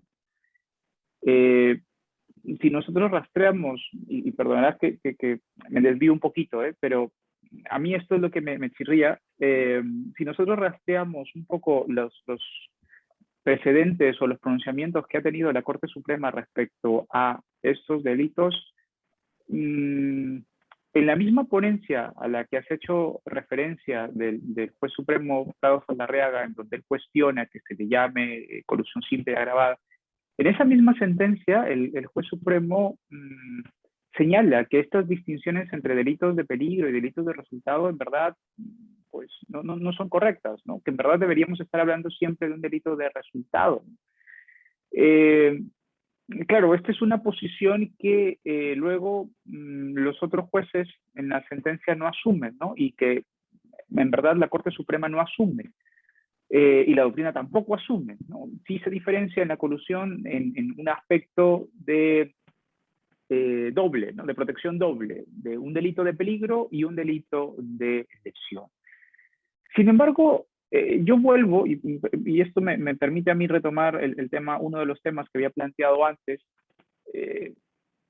un delito de peligro, ¿de qué forma? Porque luego además la Corte Suprema vuelve a también sobre la marcha y dice, este puede ser un delito de peligro abstracto, concreto, puede ser un delito de mera actividad o puede ser incluso un delito de peligro abstracto, sí también, ¿no? Y es aquí en donde yo particularmente creo que la necesidad de establecer una claridad de los conceptos o de las figuras nos ayudaría mucho. Porque particularmente podríamos decir, ¿qué más da, no? Si se trata de un delito de peligro, un delito de peligro abstracto, concreto, ¿qué más da? Bueno, no es de poca importancia, ¿no? Porque la forma en cómo se puede probar y qué es lo que la doctrina exige en uno y otro caso es completamente distinto, ¿no? En los delitos de peligro abstracto, por ejemplo, tradicionalmente se establece una presunción iure de jure de la peligrosidad. Mientras que en los delitos de peligro concreto, por el contrario, es una presunción juris tantum de la peligrosidad. Claro, esto rompe la lógica, ¿no? Porque podríamos decir, ¿no sería al revés? ¿No sería al revés? ¿No sería que peligro abstracto tendría más bien una presunción juris tantum y los delitos de peligro una presunción iure de jure? Pues no.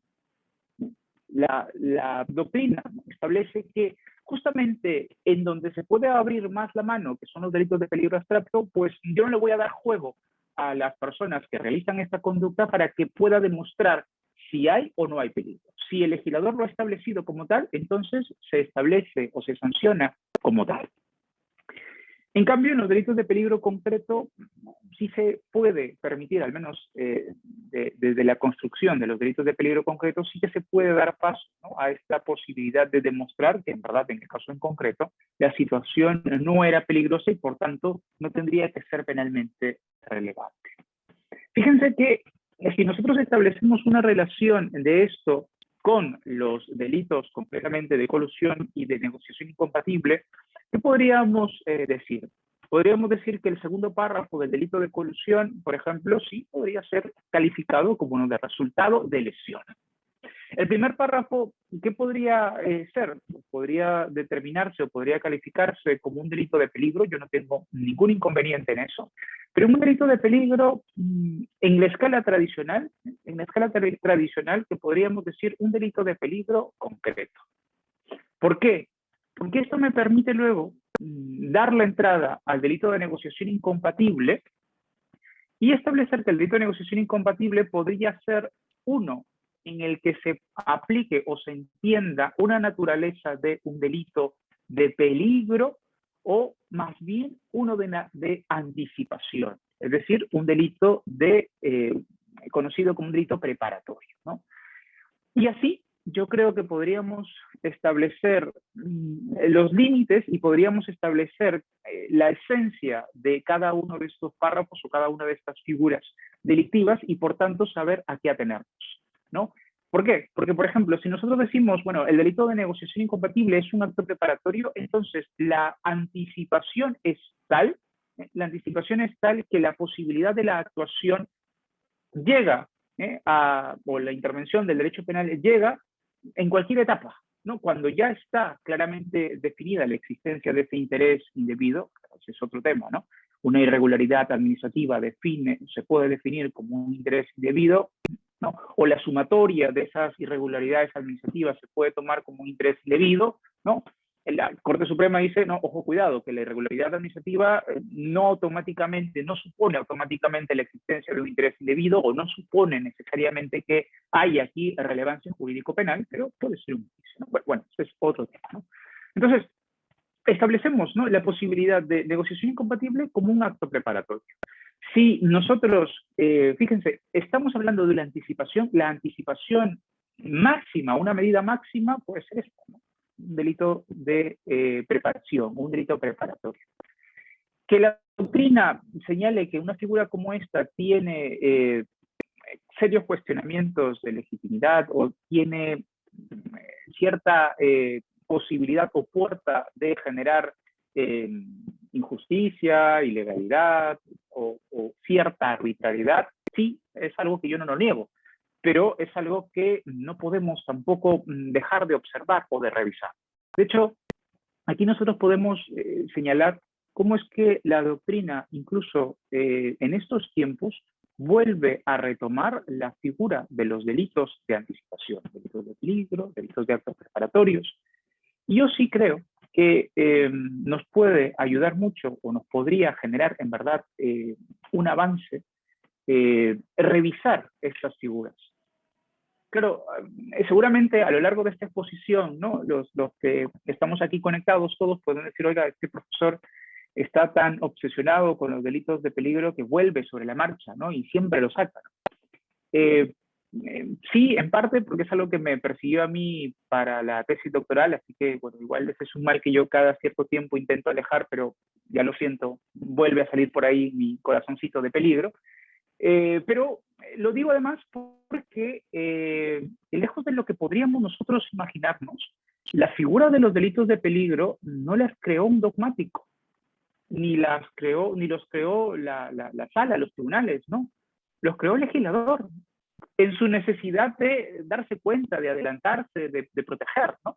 Entonces, yo creo que además, cuando nosotros miramos el delito de colusión, cuando miramos el delito de negociación incompatible, que son los delitos que nuestros tribunales se preocupan y muchos, sacan muchas sentencias. De hecho, ustedes no me dejarán mentir, en lo que va del mes y medio, hace un mes y medio, han salido publicadas en el portal del PJ varias sentencias de negociación incompatible, de colusión, de temas de indicios, de principio de confianza, en fin, que nos hacen o nos llevan necesariamente a plantearnos, ¿los estamos entendiendo bien o simplemente nos estamos preocupando por la ley? ¿No? Carlos lo resumía muy bien, decía, bueno, aquel sujeto que solamente se preocupe por saberse la ley y saberse lo que dice una sentencia tendrá serios y graves problemas para aplicar o para resolver un problema que le lleve a cuestiones que no estén aquí. Y bueno, yo insisto, y con esto me disculpará Francisco que yo no he respondido directamente tu pregunta, pero me permití tomar esa licencia porque esto es algo sí que a mí me sigue preocupando, me sigue interesando y por eso no quería dejar pasar la posibilidad de mencionarlo. Muchas gracias, Francisco. Gracias a ti, Ronald. Daniel, te escuchamos. Muchas gracias por el pase, Francisco. He escuchado atentamente la exposición sobre los delitos de peligro y su aplicación en esta distinción entre la negociación incompatible y la colusión de mi querido colega y amigo Ronald. Y sobre este punto quisiera plantear también una postura más vinculada a la parte especial, pero con un trasfondo naturalmente desde la parte general. Y quiero estar de acuerdo con él en un punto que a mí me parece fundamental. Y quisiera plantear unas reflexiones recontra breves con el delito de negociación incompatible.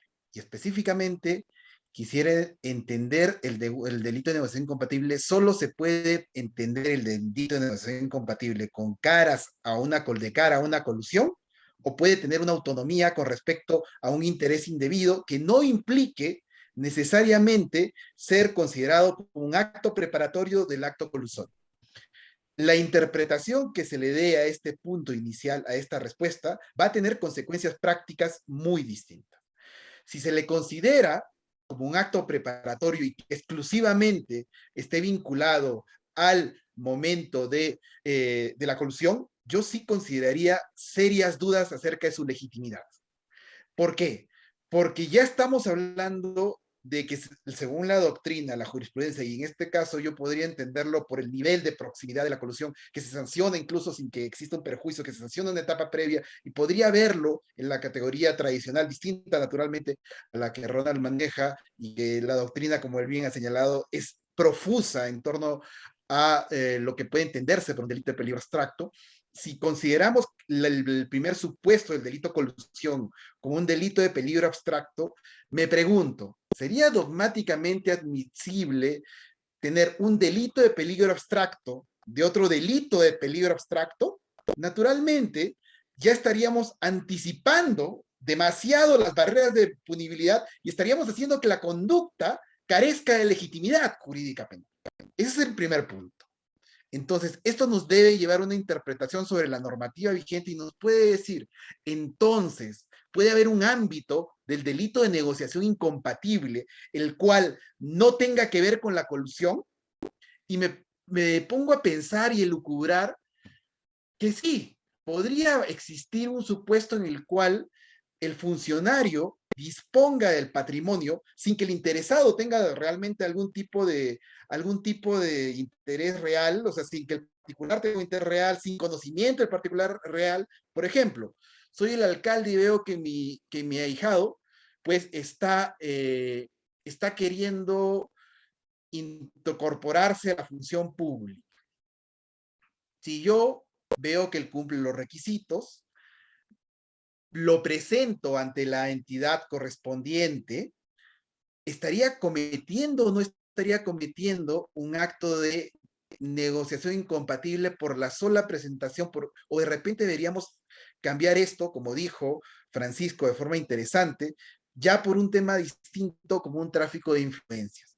Ese tema lo dejo planteado, sin embargo, quisiera seguir la línea que fijó Ronald y me parece muy interesante y revolver nuevamente a señalar que desde mi perspectiva no es posible un delito de peligro abstracto de otro delito de peligro abstracto. Con esto doy por concluida mi intervención. Les agradezco mucho. Lamentablemente quisiéramos dialogar más, pero el tiempo es corto ante tantas ideas buenas. Muchas gracias, Carlos. Muchas gracias, Francisco. Y muchas gracias, querido Ronnie. Bueno, ya que Francisco todavía no me puede dar el pase, creo que me voy adelantando la situación para que la gente no espere en vano. Oye, yo considero muy interesantes las reflexiones que han planteado. Francisco, si tú me lo permites, entro con mi intervención. ¿Te parece? Sí, por supuesto.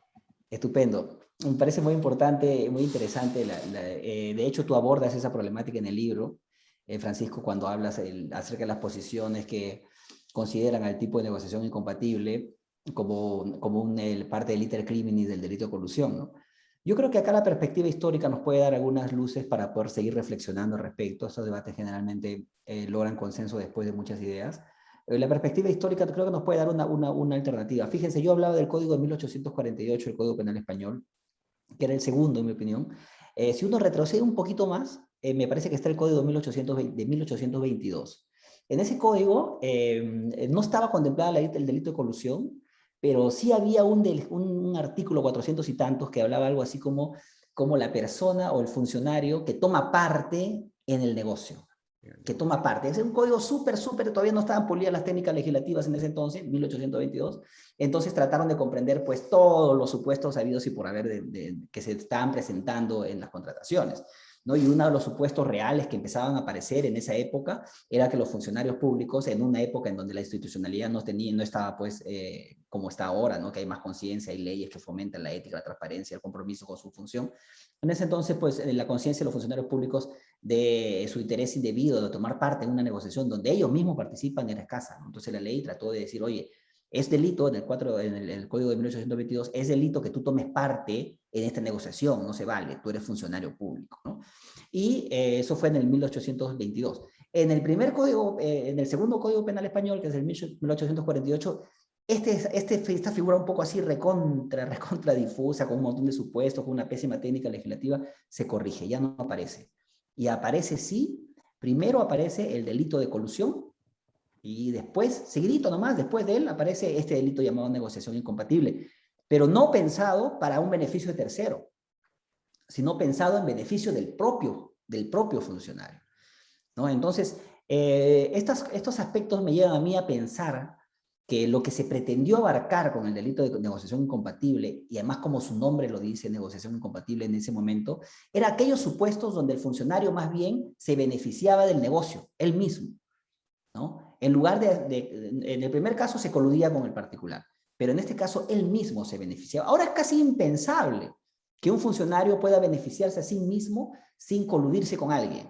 Las leyes de contratación se han mejorado, las formas, los tipos de contratación se han mejorado, la ley de contratación con el Estado ha sido reformada varias veces, hay una nueva ley de contratación del Estado, hay contratos con convenio marco. Una cosa así es un poco inimaginable, es inimaginable a la luz de nuestros ojos actuales, ¿no? Pero en 1822 era normal. El funcionario público más bien pensaba que era un privilegiado, era como que el señor y empezaba a apropiarse pues de las cosas y de beneficiarse en los contratos que establecía, ¿no? Yo creo que ese origen histórico nos puede ayudar a seguir enriqueciendo el debate al respecto con todas las consideraciones doctrinales, etcétera, que han planteado. Yo no quiero dejar igual de pasar el momento, Francisco, porque me parece además que ese es el espacio para hacer la reflexión. Yo planteé una pregunta al inicio de mi intervención, en la primera intervención que hice, cuando hice esta rápido panorama de toda la legislación que empezó a aparecer en torno al delito de corrupción de funcionarios, lavado de activos, crimen organizado y todo lo demás. Y también encajo con lo que dijo Ronald al inicio, ¿no? Ya no estamos frente a tipos tradicionales, pero también la investigación y el procesamiento, y acá los abogados defensores tienen que parar muy bien la oreja, ¿no? El procesamiento y la investigación ahora ha sufrido pues una especie ha conllevado una flexibilización de las garantías. Tenemos que empezar a repensar ciertas garantías, ¿no? Por ejemplo, la introducción de la ley de lavado de activos normalmente genera una doble persecución penal al funcionario público, uno por corrupción de funcionarios y la otra por lavado de activos. Eso es pan de todos los días, ¿no? Más bien diría que en 50% de los casos hay una doble persecución penal. Nos debería llevar a replantearnos principios como el ne bis in idem, cuáles son sus nuevos alcances, cuáles son las condiciones, ¿no? Categorías como la acumulación de investigaciones. ¿O tiene sentido que un funcionario sea perseguido por un lado por corrupción de funcionarios y paralelamente por lavado de activos, con penas en ambos casos altísimas? ¿No? Cómo esto se interpreta desde el punto de vista de la acumulación, del concurso de delitos, ideal, real, etcétera. ¿No? Otro aspecto, por ejemplo, es también el llamado plazo razonable. Con la introducción de la ley de crimen organizado, 3 o más personas para arriba es una organización criminal, por lo tanto, te pueden investigar 6 años, ¿no? Y te pueden investigar sin ningún tipo de control, porque por más que existe el tema de control de plazos y todo lo demás, cuando hay una organización criminal, pocas veces tiene cabida y la reducción de los plazos son mínimos, ¿no? Exige ciertamente un papel activo de la defensa, ¿no? También conlleva a repensar requisitos como el llamado límite penológico de la prisión preventiva, ¿no? Tradicionalmente, históricamente, el límite penológico, la prisión preventiva te dice, no, varios requisitos, uno de ellos que el delito que se está investigando sea una pena máxima, pena mínima de 4 años. ¿Qué delito ahora no pasa a los 4 años? ¿Qué delito no pasa a los 4 años? Hay que volver a repensar esas cosas, ¿no? Entró organización criminal, 8 años. Los que litigan saben que en la prisión preventiva, en las audiencias de prisión preventiva, ese es un punto casi perdido. Ya ni siquiera da ganas de defender ese punto. Porque el fiscal dice, bueno, ya lo tipifico como organización criminal, la pena máxima la pena mínima de organización criminal son 8 años. Ya, pues, ¿tú qué dices? ¿No? Entonces hay que pensar, pues, replantear esos puntos, etcétera, y generar nuevos espacios de debate, defensa y todo lo demás, ¿no? Una interpretación interesante la plantea, por ejemplo, el Acuerdo Plenario 1/2019, cuando dice que debemos, esta inflación, esta hiperinflación de los límites penológicos, nos tiene que llevar a repensar estos temas. Un buen referente es, por ejemplo, el tema de la vigilancia electrónica, ¿no? Podemos tomar como referencia o los 8 años, tal vez, como la pena mínima, ahora para una prisión preventiva. Sería cuestión de conversarlo.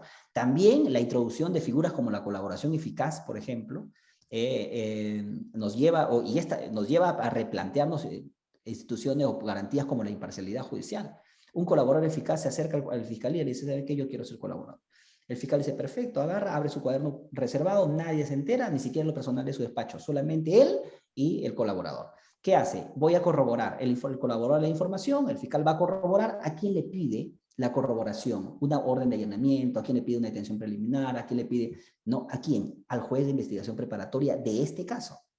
Ese juez de investigación preparatoria gozará de estándares mínimos de imparcialidad para resolver, por ejemplo, una excepción de improcedencia de acción, o en una excepción de improcedencia de acción no se requiere que un juez sea imparcial, porque es un tema formal. Habría que repensar, ¿no? Pero en este caso el colaborador va con el fiscal pide una corroboración, se lo pide al juez de la investigación preparatoria. Ese mismo juez se entera de la existencia de estos temas de colaboración y todo lo demás. Ese mismo juez que va a tener que resolver tutelas de derecho, control de plazo, pertinencia de determinadas diligencias sumariales, excepciones de improcedencia de acción, cuestiones previas, prejudiciales, etc., ¿no? Entonces, si este juez, por ejemplo, otorga una medida de allanamiento, más aún, vamos al extremo, si este juez ratifica, homologa un acuerdo de colaboración eficaz, ¿será posible que después te dé el sobreseimiento? Si ya homologó, ya corroboró un acto de corroboración del colaborador, ¿no? Tiene un compromiso con su homologación. Sería imposible que te dé un sobreseimiento, porque sería casi como reconocer que la homologación que hizo en este tema de corroboración, pues, es cuestionable, ¿no? Entonces también hay que replantearnos temas de la imparcialidad judicial a raíz de estas nuevas figuras que empiezan a entrar. Finalmente, y con esto concluyo, también hay que plantearnos, por ejemplo, temas como el secretismo o como las malas praxis que algunos fiscales incurren, ¿no? Yo le llamo con todo respeto malas praxis porque creo que son malas praxis, ¿no? Y la clásica, y este es el espacio para hablar de esto, doy cuenta de dos malas praxis nada más, o hasta 3. La primera mala praxis, por ejemplo, viene una persona, denuncia un acto de corrupción y lo denuncia con nombres y apellidos. Y el fiscal, en lugar de iniciar una diligencia preliminar, abre contra los que resultan responsables. Se la pasa 6 meses, 1 año, 2 años investigando y nunca notifica a la persona. Y sigue investigando contra los que resultan responsables. Esto se agrava porque, como dije, la ley de lavado de activos, etcétera, genera una doble persecución al funcionario. Una doble persecución. Sale una noticia de presunta corrupción. El fiscal que estuvo de turno, el fiscal anticorrupción, inmediatamente abre su investigación, abre sus diligencias preliminares. Pero a pesar de que la noticia individualiza al presunto autor, él pone contra los que resulten responsables y no notifica al autor. Pero no solamente es eso, le pasa la voz a su amigo lavado de activos. El de lavado de activos, oye, tú estuviste de turno, sí, salió esto. También el de lavado de activos abre una investigación, si es un caso mediático sobre todo, ¿no? Y tampoco notifica al investigado. Y se la pasan investigando con carpetas contra los que resultan responsables, donde nadie entra, nadie se entera, ¿no? Porque no notifican a nadie, empieza a investigar. Y de pronto, después que pasó 2 años, de pronto, en el mejor de los casos, te encuentras con una formalización de investigación preparatoria. Y en el peor de los casos, con una prisión preventiva, con un pedido de prisión preventiva, ¿no? Con un pedido de prisión preventiva. Entonces, esa praxis es, en mi opinión, por lo menos muy cuestionable, porque el Código Procesal Penal habla que todo investigado tiene derecho a conocer los cargos desde el inicio. Desde el inicio. Y no tiene sentido, por lo menos no va a favor del espíritu del Código y todas esas normas de las cuales se desprende este razonamiento, que un fiscal investigue sin comunicar a la otra parte. Una segunda mala praxis, por ejemplo, los fiscales, que igual estás investigado y todo, pero te llaman como testigo. ¿Por qué te llaman como testigo? Claro, porque como testigo no puedes leer la carpeta fiscal. No puedes tener copias de la carpeta. ¿No? Y te tienen como testigo. Entonces, ¿qué tiene que hacer uno como defensa? Empezar a replantearse figuras, por ejemplo, como el tema de la analogía en el tema procesal, ¿no? Si el investigado tiene derecho a la carpeta, yo como testigo impropio puedo usar también los mecanismos de tutela de derecho, etcétera, ir a un juez de garantías y decir que se me permita acceder a la investigación. Hay que repensar también esos aspectos. Y la última, y ya con esto termino para no seguir aburriendo a todos nuestros amigos, es el tema de la corroboración en los delitos, en el tema de la colaboración eficaz. También hay una mala praxis ahí. ¿Cuál es esa mala praxis? El colaborador da una información, el fiscal al mismo colaborador lo llama a declarar, lo cita a declarar, lo notifica como testigo. Y dice, lo que me dijo el colaborador, lo estoy corroborando con la declaración del testigo. Y claro, como nadie sabe ni puede saber quién es el colaborador, todos están bien creídos que es una información corroborada por un testigo, pero cuando en el fondo es el mismo colaborador el que ha declarado a ambos lados, ¿no? ¿A qué quiero llegar con todo este tema? Ya vimos al inicio que ha habido una evolución, una explosión de normas persecutorias que han flexibilizado mucho las garantías, etcétera, etcétera. Esto definitivamente va a conllevar a que personas inocentes sean involucradas en temas de corrupción, como de hecho las hay, muchísima gente inocente que está siendo procesada, etcétera, ¿no? Y no tenemos un registro pues, de todo eso, ni podremos saberlo, ¿no? Pero nos lleva por lo menos a nosotros a replantearnos, ¿no? Desde la academia un poco, el sentido, la finalidad, en este contexto de lucha contra la corrupción, de las garantías como la prisión preventiva, el plazo razonable, la imparcialidad judicial, etcétera, etcétera, etcétera, ¿no? Con eso termino. Muchas gracias por la invitación, muchas gracias a todos, gracias Francisco, gracias Daniel, gracias Ronald. Y creo que en este punto, el curso que está haciendo la Universidad de Piura es importante, porque nos da esa parte práctica, esa sólida formación académica que necesitamos para poder aplicar bien los conocimientos en la vía práctica. Gracias. Muchas gracias, Carlos. Muchas gracias, Daniel. Francisco, no sé si está por ahí conectado, igual si no, les Acá estoy, doctores. por la participación. Ah, bueno, ahí está entonces Francisco. Yo ya pensé que nos habías dejado. No. Acá está, perdón, que había bajado justo un rato a ver unas cosas en la casa. Bueno, gracias, perdón, a todos los que han estado participando en el evento y espero que les haya servido esto de mucha utilidad. Y bueno, los invitamos además también finalmente a que nos puedan seguir en el programa de especialización, que como les dije, empieza el 14 de octubre, y los invitamos cordialmente a todos y esperamos y creemos que estas 2 horas que nos hemos tomado para poder debatir estos problemas sean un comienzo de los tantos y variados problemas que existen dentro de los delitos contra la administración pública y que creo que al final esperamos de que simple y sencillamente podamos aplicar un derecho penal más garantista y un derecho penal más racional. Muchísimas gracias y que tengan buenas noches. Muchas gracias a todos. Nos vemos. Hasta luego. Gracias, hasta luego. Chao, chao.